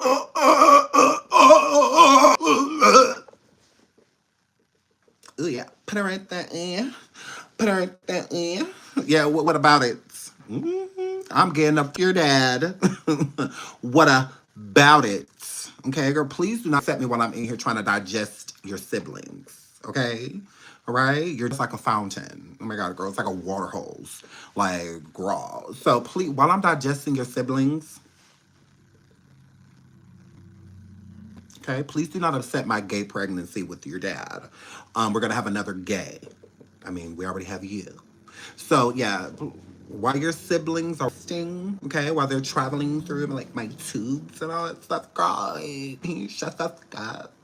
Like, yeah, totes gang. Welcome to the young man. So, yes. So, it was released on a $10 million later in USA. The U.S. Magistrate Judge Bruce E. Reinhardt ordered that he be confined to his home detention with GPS monitoring and that he could not travel without approval and must surrender his passport. Y'all better not let him go there. He needs to stay right at home ugly. Smith in the courtroom submitted to the detention until the matter is heard in New York State. Jacobson was scheduled to appear in the court in Islip, is that what it says? Alongside Jeffries for arraignment on Friday. Jeffrey, Smith, and Jacobson each faced a single count of SE trafficking as well as 15 counts of interstate prostitution tied to 15 alleged victims. In court Tuesday, Jeffrey was wearing a blue polo shirt and white shorts, ugly, was shackled to, he was shackled, I want to see that, yes, in a jury box as he conferred with his attorney, Brian H. Bieber, literally. A federal indictment alleges Jeffries, alongside Smith, his romantic partner, and Jacobson. I wonder, who is this partner? Who was described as a recruiter. Oh, okay, never mind, I know. Operated an international SEX trafficking and prostitution business from 2008 to 2015. Carisha, these gonna be charges. You paying attention, Carisha? Carisha! Please hit the like, over 700 people in the building, over 700 likes. Please hit the like, I really appreciate it. And subscribe if you have not subscribed already. Oh my God, we're messy. And we're gonna go live like morning, like with while dropping surviving. So the man who attended the events, okay, that's okay. No. Okay. It is alleged that the organized SCX events in England, France, Italy, Morocco, St. Bart's, New York City, and the Hamptons. Oh, Lord. I'm gonna need him to get charges in all the places. In the Hamptons for Jeffrey Smith and others, they employed coercive, fraudulent, and deceptive tactics in connection with the recruitment, hiring, transportation, obtaining, maintaining, solicitation, and the payment of the men to engage in commercial SEX. What is commercial SEX? I want to know. I'm nosy. What is that? Is that like when you have sex during commercials on TV? What is commercial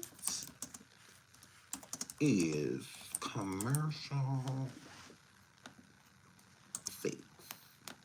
What is the? I'm nosy. Okay, let me see. That's what the child is. Okay. Where is it? Okay, right here.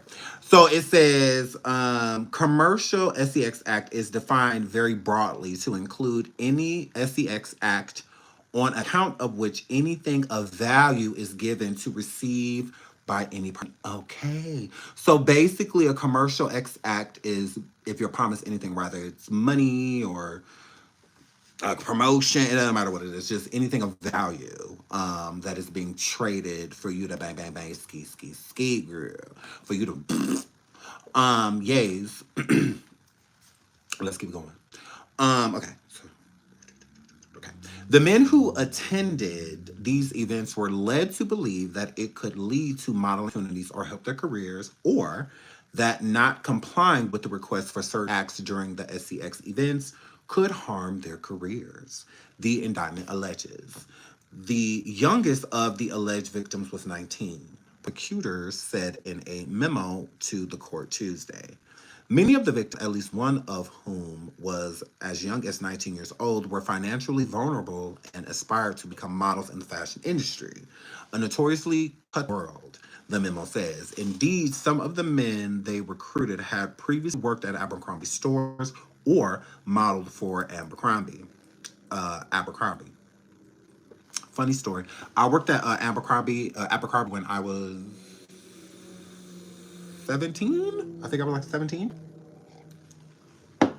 I worked there for like 4 days. I worked there for like 4 days. I was playing football and all that stuff, and so I looked amazing. But yeah, body fleet, like six pack, like I looked amazing. I did. I worked at Yes, I did. It was yes, the guru. I worked there for like 4 days. The reason why it didn't last is because my friends kept having parties.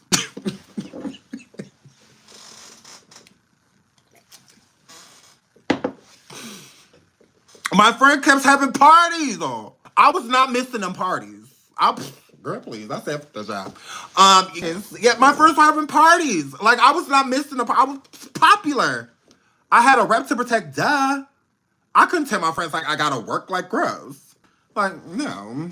So I went to the parties. So I kept calling in. And then they got rid of me. But they really liked me because I would sell a lot of clothes. Like people, like the first 2 days that I worked there, I had a lot of sales. But that's what I would do. I would like walk the floor. I was out of loss prevention, which is so weird because I'm black. So I was just like, oh my God, like you're gonna give me the job to like catch my people stealing? Because that's who you want me to follow, right? But yeah, I was part of loss prevention. And I also stood in front of the store with like the cologne samples and stuff. I stood in front of the store. And I was real cute out there, period. And I liked when at that, I don't know if they still do this, but when I worked there, when anything new came out, they just wear it. So certain things we got for free.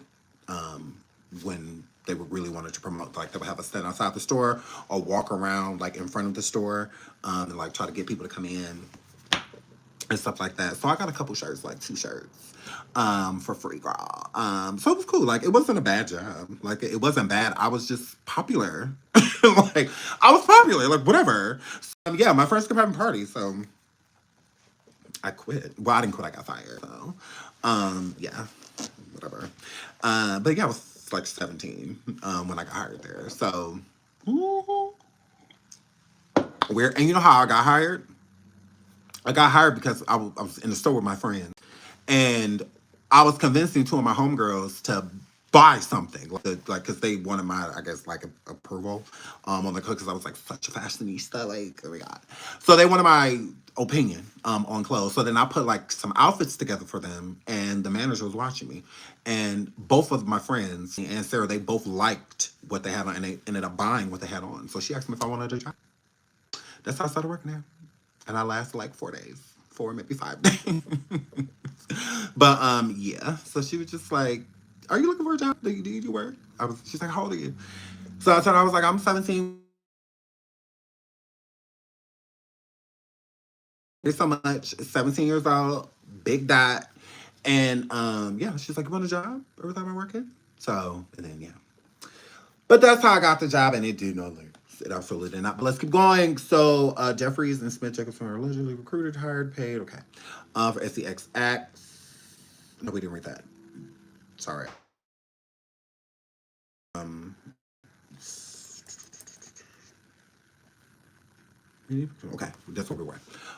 Okay, the men were required to sign non-disclosure agreements and surrender their wallets and cell phones during the events, prosecutors said. Jeffrey, Smith, and Jacobson are alleged to have recruited, hired, and paid an exclusive set of the household staff members to facilitate and supervise these SEX events. Why don't any of these people get arrested? Like, why don't just get the people that were, doing it? They are just as guilty as the people that have facilitated. But whatever. The staff members will provide Jeffries, Smith, and the other men who attended with alcohol, muscle relaxants known as poppers. Wow. Lubricant, Viagra, and condoms, among other items. The indictment says Either Jacobson or the other staff members paid the men for attending the SCX events, it said. Just like Diddy. A trio employed a full-service security company to administer non-disclosure agreements, conduct background checks, and monitor if necessary. Wow. Intimidate victims, prosecutors alleged in their detention memo. Now that's crazy. But it's again relevant with Diddy because he does the same thing. Hired a whole team of security that would facilitate these FOs, if you will. The trio used burner phones for communication, and the memo alleges. Brian Peace, the U.S. attorney for the Eastern District of New York, said at a news conference that Jeffries and Smith spent millions on SEX African enterprise, from paying staff members to paying for travel to paying to maintain secrecy. The detention memo also says some victims were paid directly in cash that amounted to hundreds of thousands of dollars. Pete said the operation used a referral system and interview process during which the men who were actually preyed upon were not informed about the details of the SEX events before they attended. During those tryouts or potential candidates, Jacobson typically had candidates first engage in commercial SCX acts with him, the indictment said. So it's basically like what we said about Diddy, how he used Cassie and people like Carisha, Kim Porter, and others, Daphne, so many other people, to lure men in. It's like a tryout, if you will, to see how far this person will go. Case in point. Shall I just pull it up? Let me just pull it up. Let me show you that, like, literally, that Diddy tries out people. That he will try you out to see if you are down before doing it with you.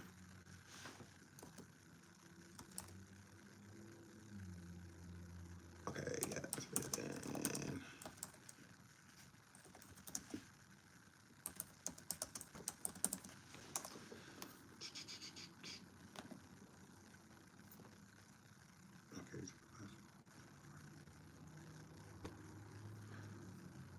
Yeah, no, that is old. Not the one. Is this it? Let's see. Well, as a single man, you know what I'm saying, I have no chance. Okay, yes. So this is Exhibit, the rapper Exhibit, talking about a situation about Diddy and Superhead back in the day. Listen.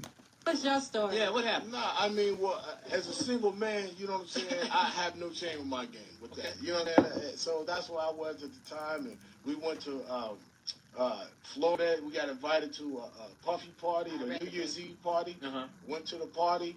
You know, all dudes? Yeah, nah, it was actually a good party. You know what I'm saying? It on South Beach, right? Right. So then we go to the house, and then he invited us to the house because he wanted to go to the club afterwards, right? I was like, okay, cool. So Superhead is with me, you know what I'm saying? Karen is still. So he said Superhead was with them after the party. They was gonna go to the club. One night gonna go to his house, and then from his house go to the club. And he said Karen Superhead was with them. Listen. With me, you know what I'm saying? Whatever. Superhead. Yeah. So she takes me.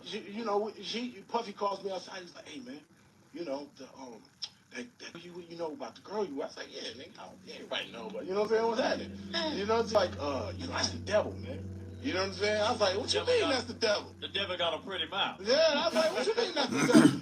You know, and then he was like, yeah, man, you videotape your fingers in the boot. That's a you know what I'm saying? I was like, what? Sucks penis. Yeah, what the fuck are you talking about? We I heard a penis and a finger in the mouth going, what? She said, so Puffy tells you that she will videotape you with fingers in the boot. Yeah, and I was like, what the fuck does that mean? Yeah, what does that mean? So then I go back in the house and I ask her, what the fuck are you talking about? He said you're a filmer. No, I did ask him. He's just like, whatever. He went off and did his thing. And I was limping. He walked away and the nail fell out his boot. No, I'm gonna clear this shit because I'm not gonna have my name. I ain't gonna have my name out there crazy like that. So then she say, I told him what he told me. Please hit the like. Please hit the like. This word is about to get interesting. Please hit the like. Please hit the like. Over 800 people in the building. Shout out to the over 700 and something likes. Fast track to 800 likes. 1,000 likes would be amazing. Please hit the like. Please hit the like. Thank you so much. And she was like, she started laughing like a motherfucker. I'll tell you later. So then I was like, well, I'm not going to make a big deal of it, whatever. So then he's, I guess he's had some prior incident with her that he don't want nobody to know about. You know what I'm saying? So we get into the truck. He said, let's go to this club. So everybody following the car. The car is fucking silent. You know what I'm saying? We get to this club and we walk in the back way. It's a VIP lounge. Ain't nobody in there. And then, the club is going. It's all jumping. And then I'm sitting there with old girl. So then he's dealing his business. We go down and get a drink. We sitting vibing to the music, and then she point over the corner. It's two dudes kissing. This is rapper Exhibit. And I'm like, the fuck is this? So he says that Superhead points out, now mind you, Diddy took them to this club. They all got into it. It was silent. And it was silent because Superhead was in the car.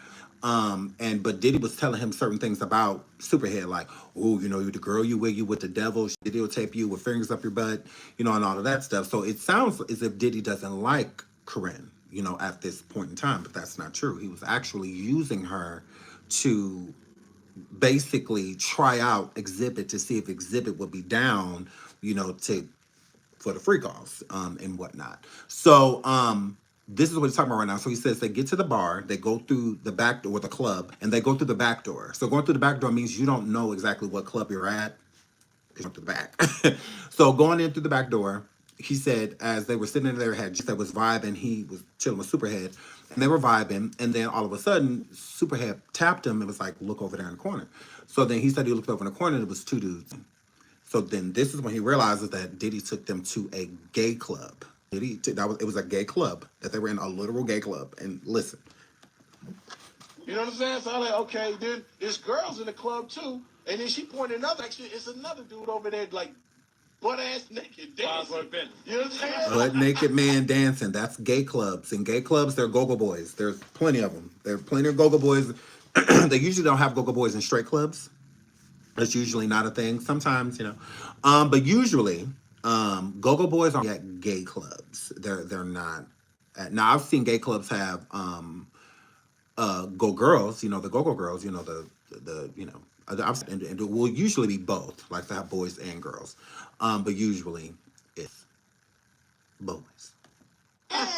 We take off, man. You know what I'm saying? We leave the club directly. I didn't say peace to nobody. I didn't see nobody. Yeah, it was suspect. A lot of suspect. The club was chalk it up. You could chalk it up to being in Miami or whatever. I've been in a gang. I've been in a gang of clubs, man. The club was called. And I ain't never mistakenly stepped into a club having that kind of activity. You know? So he was basically saying, Diddy go to gay clubs. Like I ain't never went to no gay club accidentally. So, of course, he alluding that Diddy was bringing him to a gay club to basically fill him out. Now, what Corinne Superhead, what she said was after in her book, she explains this situation, and she says she wouldn't told Diddy that Exhibit wasn't down.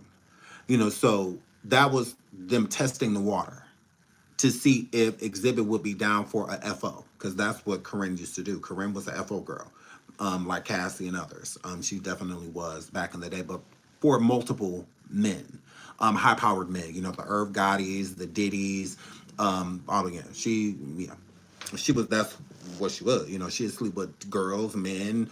She'd sleep with gay men and bisexual men and all. Was free for all orgies, all type of stuff. So she would be openly involved with all that. She was a yes girl. She wasn't a no girl, and she basically went to tell Diddy that Exhibit was not down, and she went and slept with Exhibit. She said so. Just her and Exhibit chilled, and they ended up freaking. And all of that, and Diddy wasn't involved. So they do this. They do. They will have someone do a tryout, test you.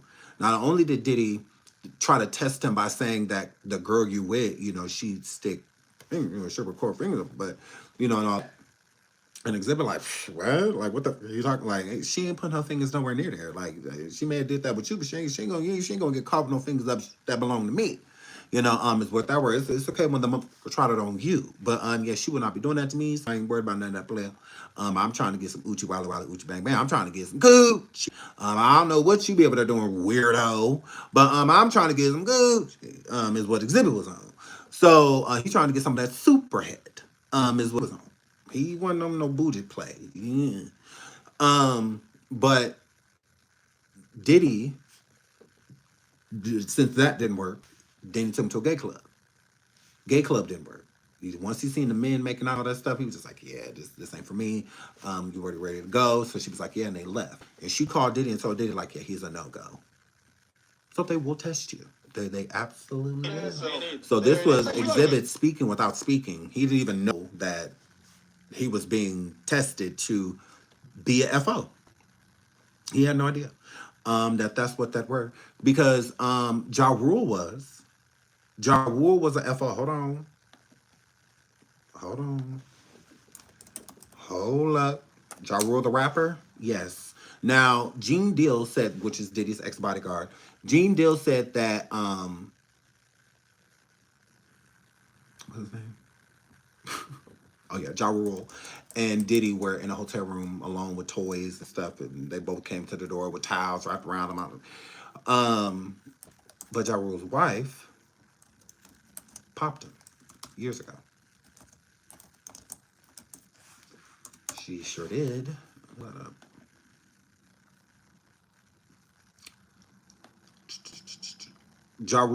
Rapper Ja Rule finally got out of jail this May after serving 2 sentences, one for illegal possession and for an automatic weapon, the other for tax evasion. Ja Rule is no stranger to having feuds, having highly publicized tips with 50 Cent, as well as former label mates Eminem and Dr. Dre. He called Eminem Finim and claimed that he heard from Suge Knight and that Dre liked to bring home transvestites and was bisexual. But oh, how the tables have turned for Ja Rule. Aisha Atkins, which is Ja Rule's wife, Ja Rule's wife since 2001, with whom he has 3 children, said that Ja Rule. Hold on, gotta click to read more. Why not just put the whole thing up there? It's annoying. It's annoying. Okay, let's get to what she said. Okay. Ja Rule's wife since 2001, with whom he has 3 children, said that Ja Rule was leaving her for a man he had met while incarcerated. Ja Rule and Atkins have since taken to social media to dispel the claim on basis rumors spread by the haters. So how are people haters when Aisha came forward herself on and wrote in a post that Ja Rule had met a man while he was in prison? And not only that, is that he was leaving her for him. She said that. We didn't say that. The internet didn't say that. She did. His own wife. They've been married for what, 23 years? She said that not only was he gay, but he found a male lover while in prison and leaving their marriage for a man.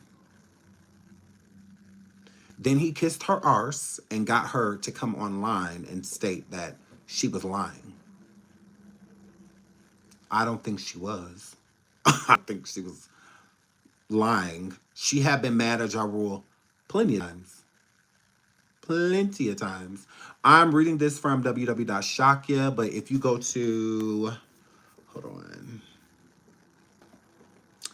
If you go to IMDb, they even have an article on it too. They have her post. So the post is on the IMDb article. Correct. The post is on there of her writing it on Instagram. IMDb. Yeah, her post is right here. Of her stating it, that he was leaving her for me. Yeah. Now, Gene Deal has stated that back in the day that allegedly Ja Rule and Diddy had a thing going on. I wasn't there, but I'm just telling you what was told to me, honey. So that's just what that word. That's just what that word. That's just what that word. Let's finish this article so we can get into Liam. Commercial accent time? Okay. Athens, the men were pressured to drink and consume poppers, and on more than one occasion, when men did not or could not consent, Jeffries and Smith violated the bodily integrity of these men by subjecting them or continuing to subject them to evasive, actual, and violent contact by body parts and other objects. Same thing with Diddy. Same thing. Same exact thing. When the women and men were unconscious, they would use items. They would. Why don't they like consent? Innocence. Innocence. Please hit the like. Please hit the like. Over 1,000 people in the building. 818 likes. Please double tap that screen. Thank you to all of 818 people that have. I really appreciate it. We can keep double tapping that screen. I would appreciate that as well. Thank you so much. I really appreciate it. So yeah, I think that that's what they're all, Satanist and all that stuff too. Part of elite. Do what thou wilt.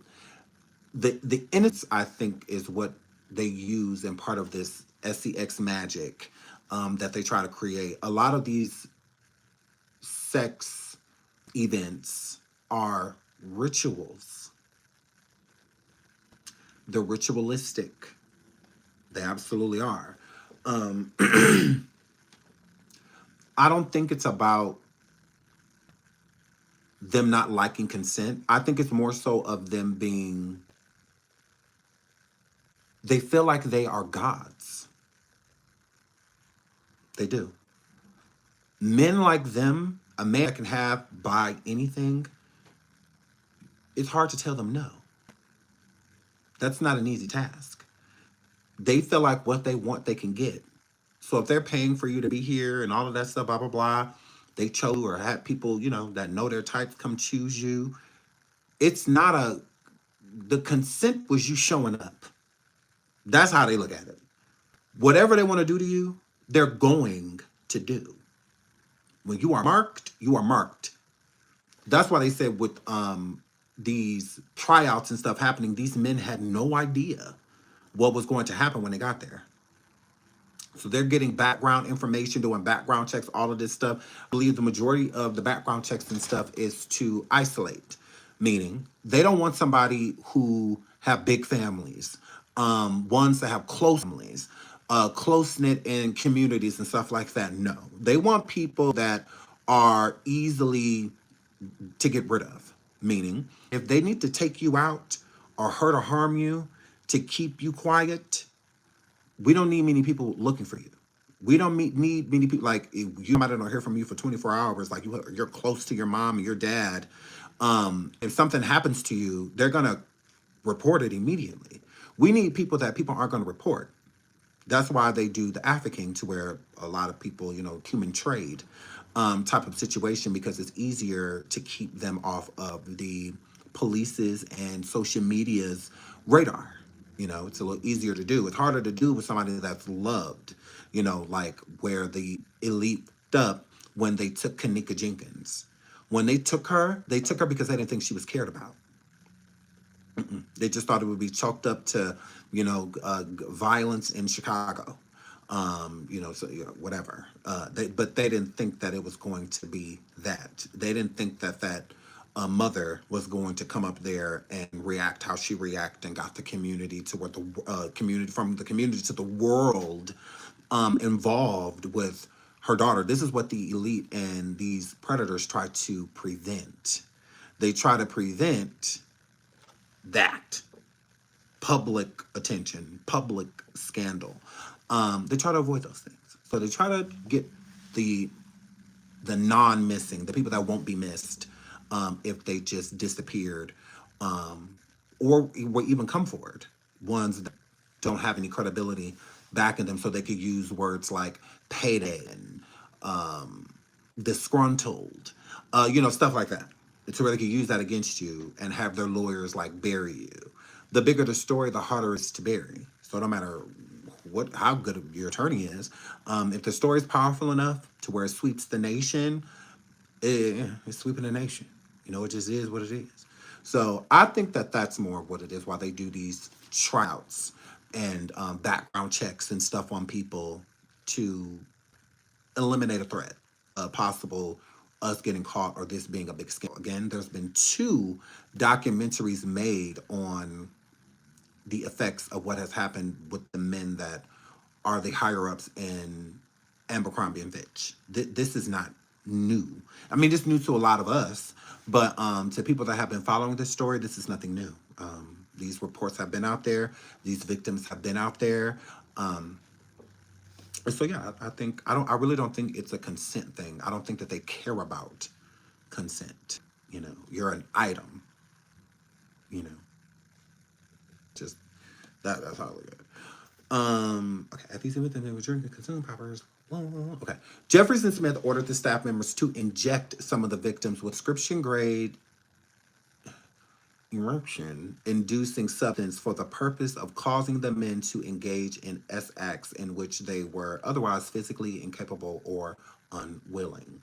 So they would have these men injected so that they could have hard-ons, so that whether they were conscious or not would be up. Correct. So rather they were attracted to them or not, basically, because all of them are ugly, including Mike. Since Mike Jeffries is a very ugly man, it's a high probability that whatever he wants to do with these men, you know, because they're not going to get up for they're not, you know. That's not what they're on. The majority of these men were heterosexual men. So a lot of times you're not going to be able to perform. So they would have them ejected rather they would have a hard on rather they're wanting to perform or not able to perform, or conscious or unconscious. Yeah, you do not have, I'm a male, I definitely know, you do not have to be conscious to have a hard on. No, you do not. No, you do not. That's what morning wood is. It's well, mainly it's because we have to use the restroom the majority of the time. You have more words because you have to pee. But it's while we sleep. So it's sitting there, brick, while we're asleep. So we definitely can.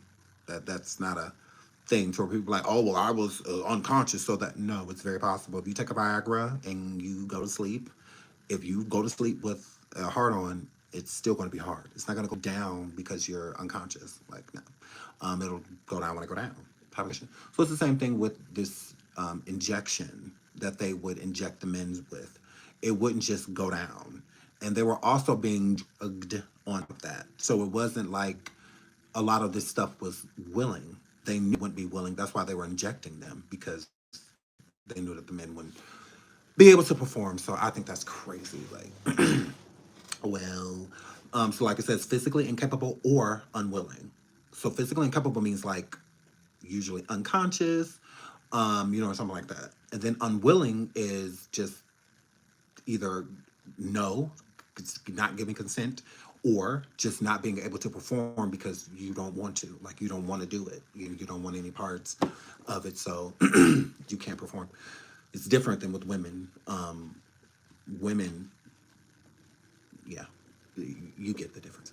Jeffries and Smith ordered staff members to inject some of the victims with a prescription grade inducing substance of the purpose of where we're at that. Prosecutors that they have dozens of witnesses who may testify according to the document. Powerful individuals for too long have affected and abused their own sexual pleasure. Young people with few resources and a dream of securing a successful career in fashion or entertainment. P said he warned people to think they can exploit or coerce by using the so-called casting couch system to prepare to trade that couch for a bed in federal prison. I know that's right. P said his office became aware of the allegations through media reports. The BBC published an explosive report a year ago that said Jeffries had been accused of exploiting men at SEX parties he hosted.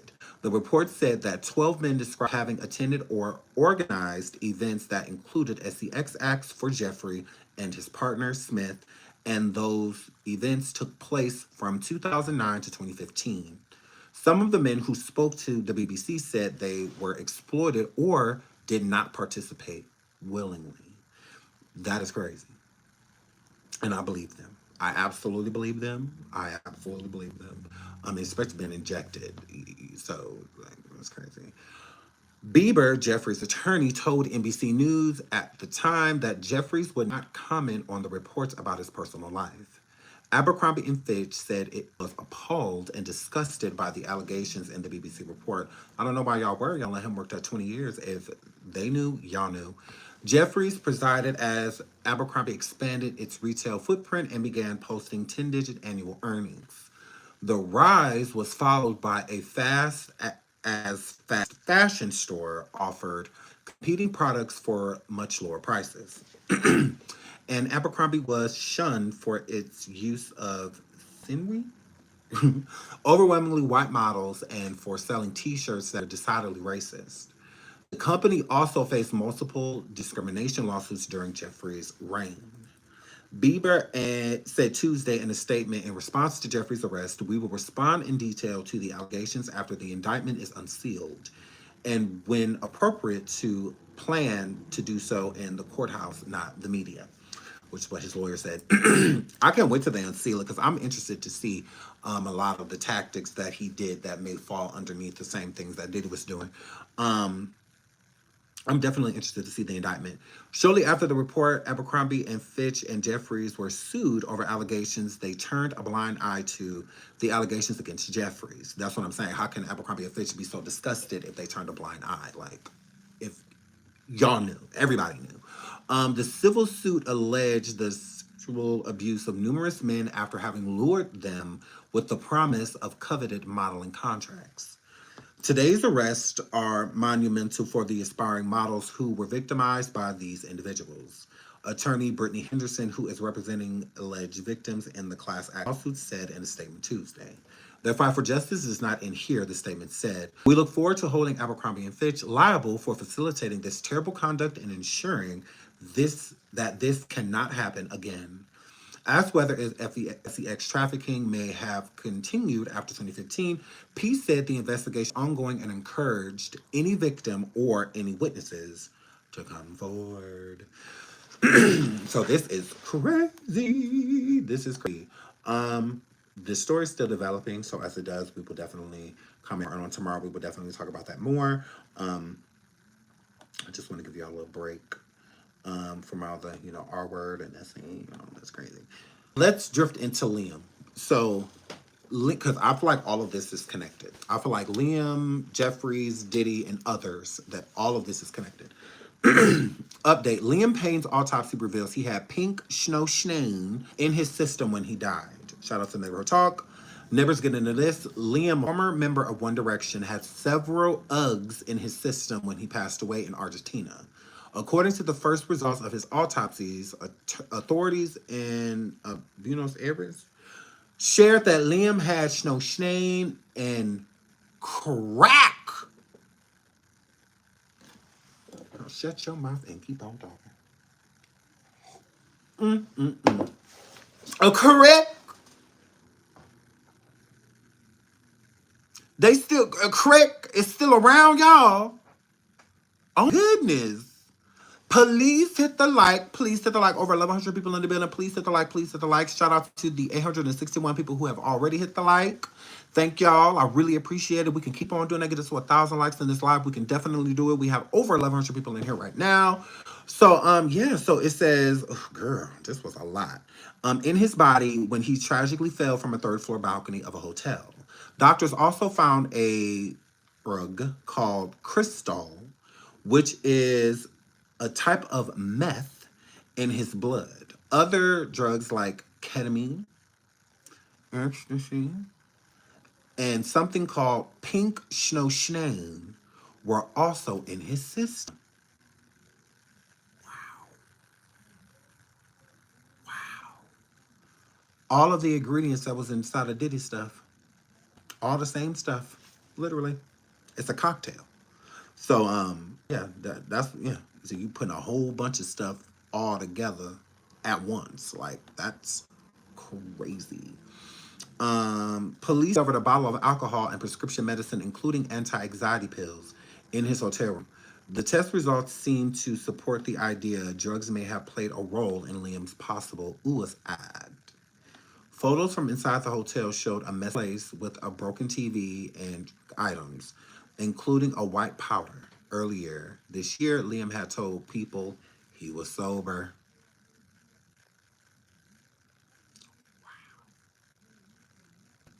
Crazy. Crazy. Let's get into this. What is pink snow Schnein? So I had to look this up because I wanted to know what it is. I'm like, why do they keep saying pink snow Schnein? Because I was thinking the cocktails snow stain included, and with the other Uggs being put inside of it was weighted pink. I don't know why I was thinking that, but let's get into that. So, what is pink snow stain? Designer Ugg linked to Liam Payne and in Diddy lawsuit. Let's get into that. Okay. Toxology results show he had a mix of Uggs, including one called pink snow stain. They're talking about Liam. The first piece that we almost always see in pink or pink snow stain is Camille, a dissociative drug, something that makes people feel like they're detached from reality. So while Diddy and them were committing these SAs on people, I think it helped them with arting them and having their way with them because would make them feel like they were somewhere else. So it's like they weren't in the mindset of what was actually going on.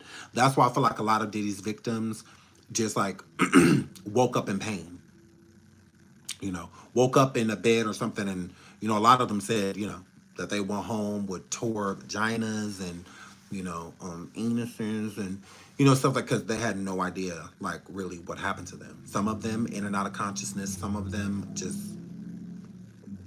I just woke up. I remember having a drink and, the next thing I remember is like waking up in a bed in immense pain, you know.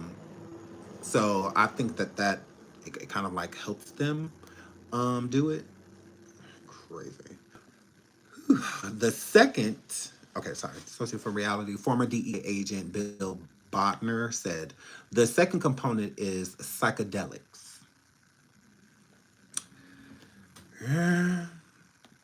So it's ketamine, psychedelics. Bonner says despite its name, there's often no snowshane in the toxic mix of drugs, which includes synthetics like ecstasy, methamphetamine, and yeah, that word. Its name comes from the bright pink color derived from the food coloring and may include strawberry flavoring that can be taken as a pill or inhaled. Mm, mm, mm. So they want it to taste good. So you eat it.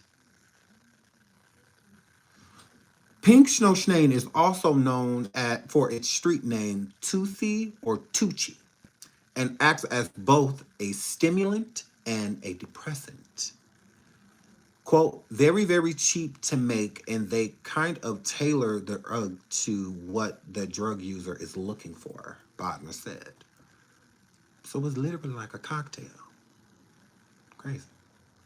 Making a drink. Pink Snowstain got its start in Latin American nightclubs as a party ugg. Recently, it was linked to Sean Diddy Combs in a lawsuit filed by his former music producer, Rodney Jones. He alleged it was required all employees from butler to chef to housekeepers to walk around with a pouch or fanny pack filled with the Snowstain, GHB, gummies, and Tusi, which is the pink stuff. But like any other UGG, there are several dangerous side effects on the body and user perception of reality.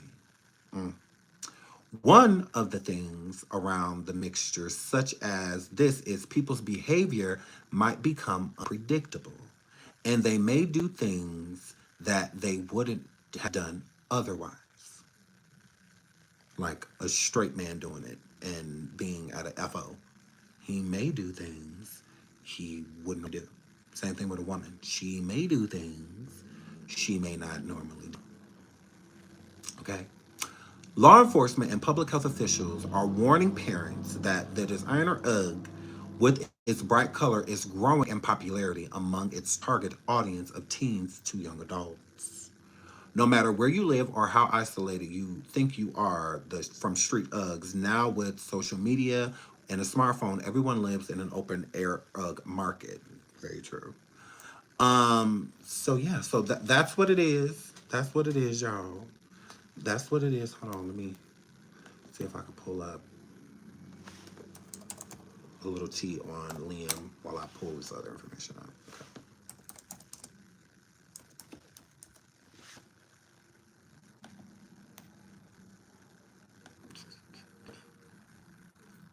Is this a video or a play video? Oh, it's not. It's okay.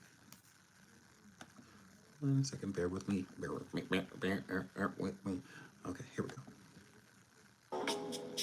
Mushrooms make you feel better. And go.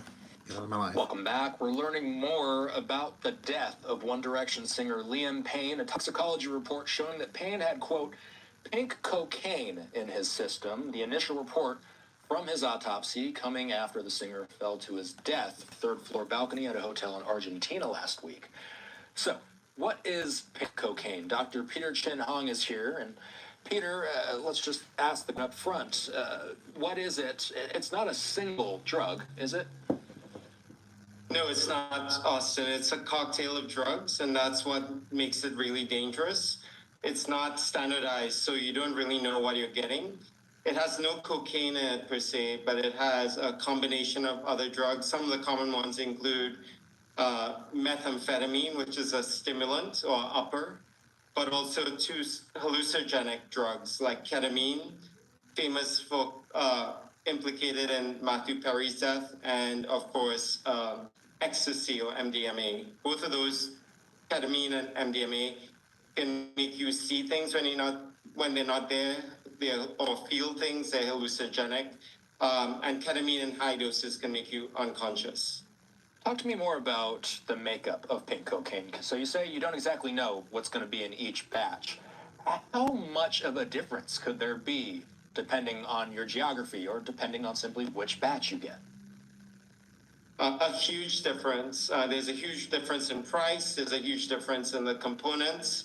It's a new generation designer drug. So it's kind of a grab bag. There are a lot of homemade recipes available online. Had its origins in the 70s, but didn't really pick up until 2010 in Colombia. And from South Africa, it made its way to Europe and now mainly to New York City. And that's what we're seeing it, very unstandardized. And I think the most concerning thing to a lot of substance abuse experts is that they've seen more introduction of more addictive drugs, like fentanyl. And if you have more fentanyl, of course, it's not only addictive, but very small amounts can instantly kill you. I think the pink part of this is part of what's fascinating people about this drug. Could there be a chemical reason for its color? Why is it pink? Is it likely just for aesthetic effect? Yeah, it's just really for marketing and to distinguish itself from other drugs in the market. Oh my God, he is boring. Like, I'm sorry. Like, I'm jeweler. I'm sorry. We just explained it all, doctor. I did it better.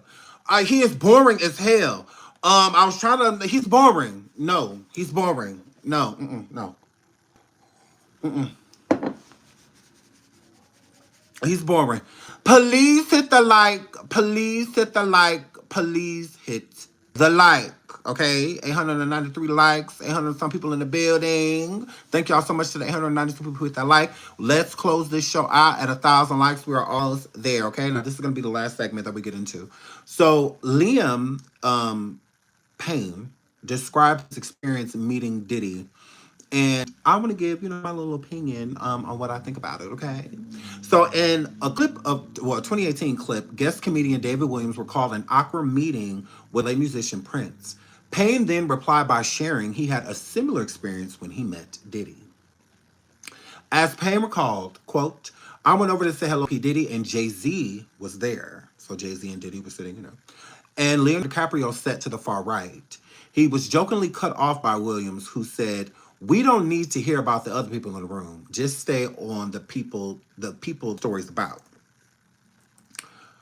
The singer said that as he approached the group of stars, he tried to determine who's the easiest target in the scenario. Who's the one that you go say hello? And I'm thinking, saw him and get him to Greek, which was Diddy. I'm going to go over there and say hello to him. The story continued. I went out to shake his hand, and I shook his hand, and he just says, "Oh, nice to meet you," and began to chuckle for the longest time ever, leaving Payne to feel unsettled. He further explained, "I sat there looking in P. Diddy's eyes like, when is this going to end?" So I guess Diddy just kept just like laughing and laughing and laughing at Liam. The That One Makes You Beautiful vocalist disclosed the worst of the moment occurred when he leaned in to speak to another mogul, Jay-Z, and instead wound up being pushed across the room by a security guard. Prior to his Grand Norm show appearance, Payne shared a story with an Australian radio station, K Kiss FM, Kyle and Jackie O show in 2017.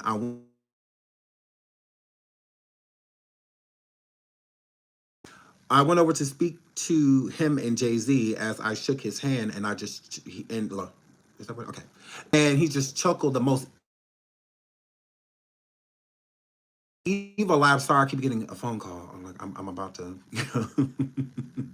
Y'all said put your phone on D. Okay, I'm about to. Cause girl, I cannot. Okay, sorry. So. Okay, I went over to speak to him as I shook his hand. He just chuckled. Okay. Can y'all hear me? Can y'all hear me?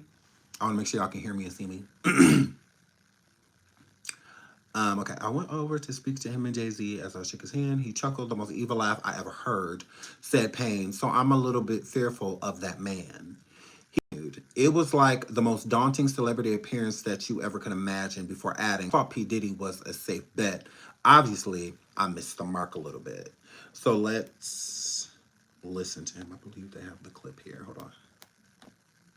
David, you get invited to all sorts of things. Were you on holidays when, I think it was Brian Ferry invited you to do? Oh, yeah. Yeah, Well, no, was, get to Liam. We don't care. Get to Liam. Me no care. Me no care. Get to Liam. Get to Liam. It was that. And Leonardo DiCaprio. Okay. And This is Leonardo Liam. DiCaprio was sat. All right, I think you've dropped enough names. I think people thought Prince and Brian Ferry was good. I need to hear about other people who were in the room. Just call the people the story's about. So I went over and I thought, I was trying to think who's the easy target in this scenario. The one that you go to say the hello, and I'm thinking, I saw him in Get Him to the Greek, I'm going to go over there and hello to him. So I thought, P. Diddy. So I went out to shake his hand, and I shook his hand, and I was, oh, no meeting, he's just going, with the longest handshake ever. And I'm like, sat there, just looking in P. Diddy's eyes, like, when is this going to end? And then the worst of it happened, there was a whole thing with Jay-Z, and I went to lean in to speak to him. But you can't lean in to speak to Jay-Z, you're not allowed to lean in. And his bodyguard just, like, jumped me like this, and I went flying across the room, and I was like, right, I'm just going to go and sit over here with Eddie Goldstein. Thank you, that's enough. Very awkward moment. That is weird that people kind of live like that. So, that's Liam saying, like, yeah, I tried to talk to them, but yeah. I believe Diddy was laughing at him because he was shaking his hand like he didn't know who he was. In my opinion, I believe Diddy had already had Liam. Liam being on all of those substances and whatnot, probably, out of his mind at a party, not knowing he was at a Diddy party, got put into a FO, or, not Diddy. I feel like Diddy was laughing like, you coming over here introducing yourself to me like I didn't smash you. I think that's because what are you laughing at? Like, what's funny? You don't even know me. Why are you laughing like we friends? Like we know each other, like there's an inside joke or something here. That's how I feel. In my opinion, Liam probably just don't remember. I think that's why Diddy was laughing. Like, why? Look at him introducing himself like I ain't smashed. Like, I was hitting him from the back not too long ago. Like, that's how I feel. It's no coincidence that Liam's doing all of the same Uggs that Diddy was on. All of them. The same ones. Yeah, maybe he just didn't realize that he met him. You know, maybe just didn't realize that being real messed up at a party and them just pulling him in the back, Diddy and his friends having their way with him. Yeah. Because what's so funny? And then he said he was laughing so long to where it became unsettling. Like it got to the point to where it was just like weird. Like like when is this gonna end? And Liam was just kind of like overlooking it. But like, he's laughing at you like he know you. You know, like if a person that you slept with, like a one night stand or something, and they walk up to you and introduce themselves to you, you'd be like, you remember? You know, it's kind of like laughing like something you don't know. Because what are you laughing at? Like what was so funny? Like what did he do that would, you know? He's not a comedian or anything like that. Hmm. Please hit the like. Please hit the like. We're almost to 1,000 likes. Let's close this live out. We have over 700 people in the building. Let's close this live out on 1,000 likes. Please double tap that screen if you have not already. Please subscribe as well if you have not already. I think it's mighty weird how quiet people like Jay-Z have been since everything that has went down. I don't feel like Jay-Z should have to say anything because he don't want to be attached to this stuff. I think that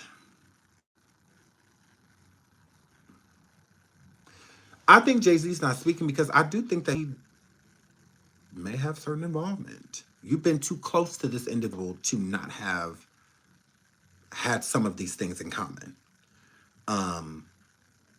From the naked basketball parties or the celebrity ball parties and whatnot, Jay-Z was at those. He participated in them, you know, and whatnot. I just think it's weird how quiet they are. You got people like Kevin Hart who will proudly talk about Diddy before these allegations, proudly speak on his connection to Diddy and being at Diddy's parties openly, even hosting the parties. Another thing I think people overlook when they replay when Kevin Hart is talking to Usher and Diddy at Diddy's party, Kevin Hart was the host of the party. So I think that they get too quiet for me. Correct. You got people like Jamie Foxx he used to be Diddy's videographer at his party. And let's pull that up, girl. Hold on. Let's get into a little bit of that while we finish these likes out. 930 likes. We are on the fast track to 1,000 likes. Let's go, let's go, let's go. Thank you to everybody that has hit the like button thus far. Thank you to all of the new subscribers. Thank you for the super chats, cash out, that stuff. I love y'all. I love y'all. I love y'all. I really appreciate it. Okay.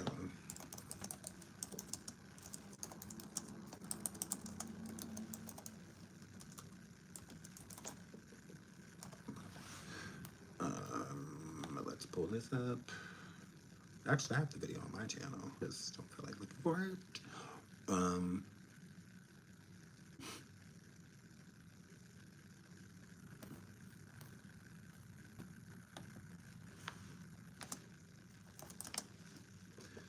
Because it always like pops up like that's something I can't stand. It always shows everybody else's like videos on YouTube. Like I don't care about that. I want to hear me. With the lovely and talented Jamie Foxx. Jamie, what's a day in the life of Jamie Foxx? What's it like in the foxhole? What's it? We don't care about that. He was so famous, we couldn't get into our own clubs in LA. Like we go club, you'll get. Like you go with him? No, he would come from New York to LA. The song now. He was so famous, we couldn't get into our. I mean, yeah. I mean. What's it? A, there are no atheists in the foxhole. There are no atheists in the foxhole. So what's it like? Well, who are you hanging out with? Are you hanging out with Diddy? What are you doing? I mean, yeah. I mean, you know what's crazy? Things about him being hesitant, like, and this was years ago. This was on the Late Show. This was years ago. But yeah, Jamie, he was really hesitant to say, like, yeah, I could, like, he was very hesitant. Please hit the like 944 likes. Please hit the like. I used to follow Diddy back in the day when Diddy had all of the songs out. He was so famous, we couldn't get into our own clubs in LA. Like we go in the club, you'll get. Like you go with him? No, he would come from New York to LA. I see. And I couldn't even get in the club because he was so famous. And not right now, Fox Diddy in here. So one day Please hit the like, hit the like, please hit the like. One day I flipped it on him and showed up in it was town car day. I had a town car. Popped out the town car with a camera. Said, yo, Puff, yo, you gotta let me film this. The whole thing, we need to document this, Playboy. He was like, yo, let him through. And I'm like, all right, I'm through. So if Jamie was at Diddy parties, filming these parties, he has an inside view of and then Diddy trusted him enough to let him record. And he recorded at multiple Diddy parties. Why is he not saying anything? If you don't want to throw Diddy under the bus, then you could at least defend him. You have proof. You used to record these parties. You used to have a camera, like you said, in your hand, a camera in your hand, recording the parties. So can't you come forward and say if he's guilty or innocent? What the celebrities don't realize is no sexy kid. No. It's actually the opposite. They agree. With Diddy not defending, with Jay-Z not defending Diddy, with Jamie not defending Diddy, it's letting us know that he's done a lot of wrong. He's done a lot of wrong. And just because you got caught don't mean that we getting caught. That we not getting caught. You did. That's on you. That is on you. 100%. And then we have to think about when Jamie Foxx had this health scare. When Jamie Foxx had this health scare, the number one trending topic was that Diddy had something to do with it. This is before Cassie. This is before her lawsuit. This is before. People were assuming that Diddy had everything to do with it because this footage of him talking about these parties were going viral. Okay? Then Jamie comes back to health, although I'll be sure, same thing with him. He just fell on bad health. And it just came out of nowhere. So he feels like Diddy did something to him. And I feel like it's the same thing with Jamie. Maybe somebody had something to him. And it just didn't work out. And with stars as big as them, you have to take a look more so of like natural cause. Instead of them just getting out and stuff like that. Like, this is not the 90s.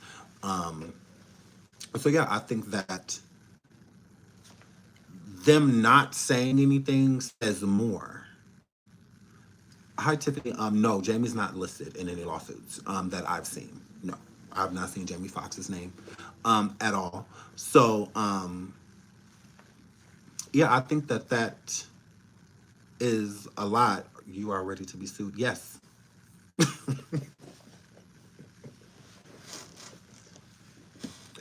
I win lawsuits. So, I've been sued before, and I won. So, I'll do it again. So, yeah, I don't mind at all. And I hope it's a big celebrity so I can Tasha K the situation. Absolutely. I want to come on here. Absolutely. Jamie, you send me a cease and desist? Okay. I wipe my ass.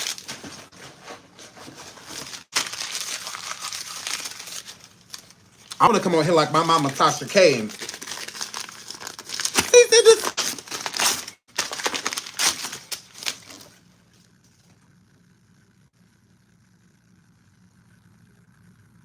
So yes, preferably Jamie, somebody real big, so I could get all. So we're gonna go on all social media platforms harassing the out of him. Absolutely. Yes, I am ready for a lawsuit to play for somebody as big as him. Yes, to put you on the map, free clout. Absolutely. Why y'all think won't nobody sue Hagua? Think about Cardi B. Cardi B sued Tasha K and made Tasha K bigger than she's ever been. It now did harm, but it also did a lot of good for her too. It did. Bitter, sweet. Pros, cons. Correct. Why would Jay-Z or Beyonce or anybody, do you know how much clout they would be giving Hagua? Because then that's when it's already conspiracies. So the conspiracies would just get worse. Oh, Jay-Z suing her, that means she's telling the truth. Beyonce suing her, oh, she got to be telling the truth. Because what y'all suing her for? I don't know. She's lying. I don't know. Christopher Williams could have sued her too. She went around and made it viral that she walked in to Diddy's office at his record label And Christopher Williams was allegedly giving Diddy top. And then she switched it to, it was Diddy's assistant that walked in and told her about it. And then switched it again and said that it was a lawyer that used to work for Diddy that she was thinking of hiring, lawyer / publicist, one or the other, that she was thinking about and considering hiring, and they told her the story. Yeah. So why would sue her for what? Like, you, a psycho, you don't sue. And the question shouldn't be why aren't people suing Jaguar? The question should be, why doesn't she have anything to sue for?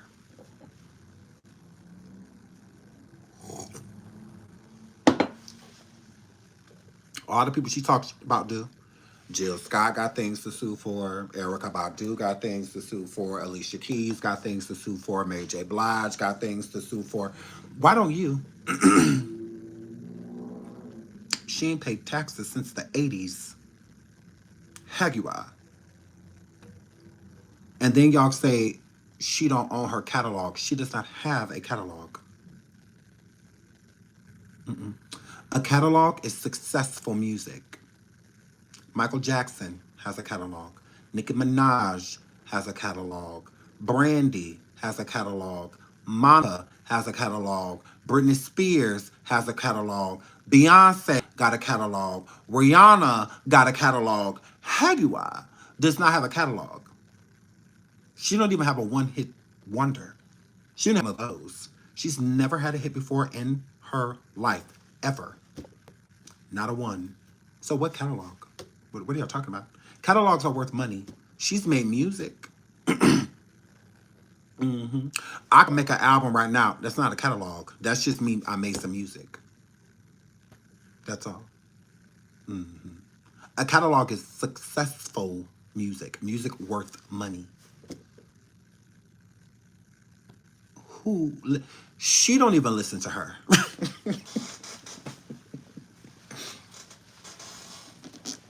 She don't even listen to her. She don't even listen to her own music, let alone anybody else. She's too busy running around talking about some eyes we forgot about. She want to sing everybody but her. Can we hear what if? Can we hear that? I'm trying to on her. No. Can we hear that? 'Cause she can't be that smart. Can we hear that, girl? No.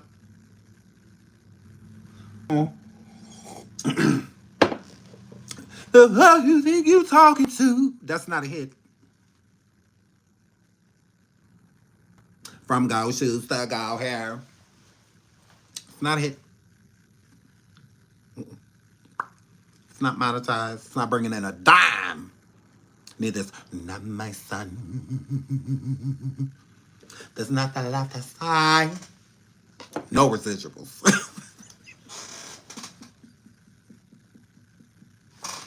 Ooh, girl. Ooh, girl.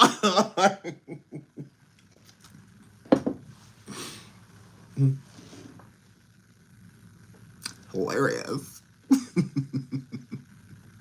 So it's just like, yeah. Okay, girl. It's not the fact that people aren't suing her. No. Why the Tasha K got sued. She's not poor. Yeah. Tasha K has businesses. Tasha K done did the damn thing. So that's why Cardi sued her. Because she's not poor. Why would somebody sue? You would be suing her completely expecting to get nothing. It would be pointless to sue her besides wasting money in lawyer fees. Because even if you sued her and gagged her, she's talk. She don't have anything to lose. What? That's why she lives that way. People are like, oh, she's so reckless. She said this, she said that. Yeah, she don't have nothing to lose. Literally. So why would she care about being sued? What's she losing? If you had a business or a home or the assets and things like that, then yeah, you may watch your mouth. That's why I watch mine. Because I have all those things. I have things to lose. So yeah, I don't want to be sued. I've been sued because I'm not poor. Yeah, they didn't sue me for $4,000, over 70,000. They were trying to sue me for a hair flip. Category bad bitch. I'm the bar. So yeah, overall, because I ain't no broke. No, not at all. Not at all. My retainer alone was 11,000. So yeah, he don't play. We don't play. Yeah. So yeah, what would be the point?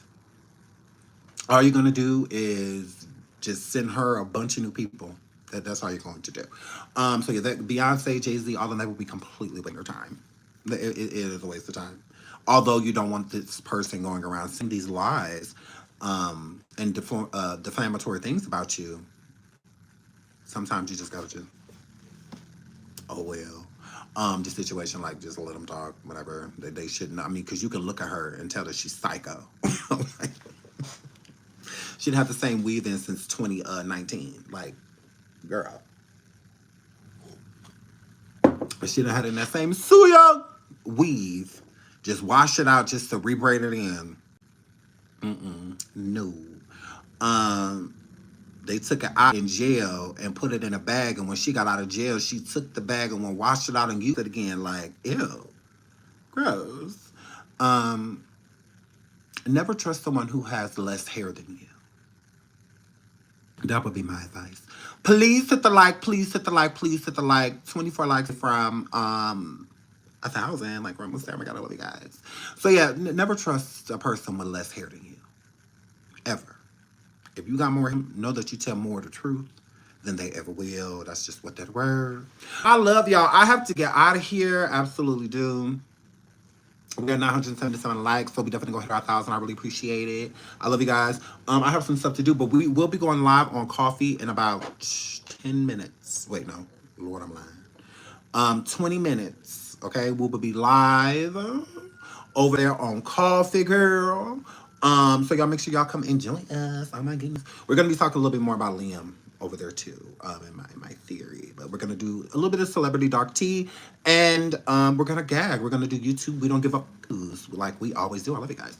So I will see y'all then. Thank you so much again for being here. I really have fun with y'all. I will see y'all tomorrow morning over here. Make sure y'all come check me out. Like and subscribe, not already. Okay, I love you guys. 983 likes. We're almost around. Hit the like, hit the like, hit the like, hit the like, hit the like. Come on, y'all. Come on, y'all. We almost there. 984. 984. Can I get 985? Can I get 985? Can I get 985? 985. 985. Will do. 985.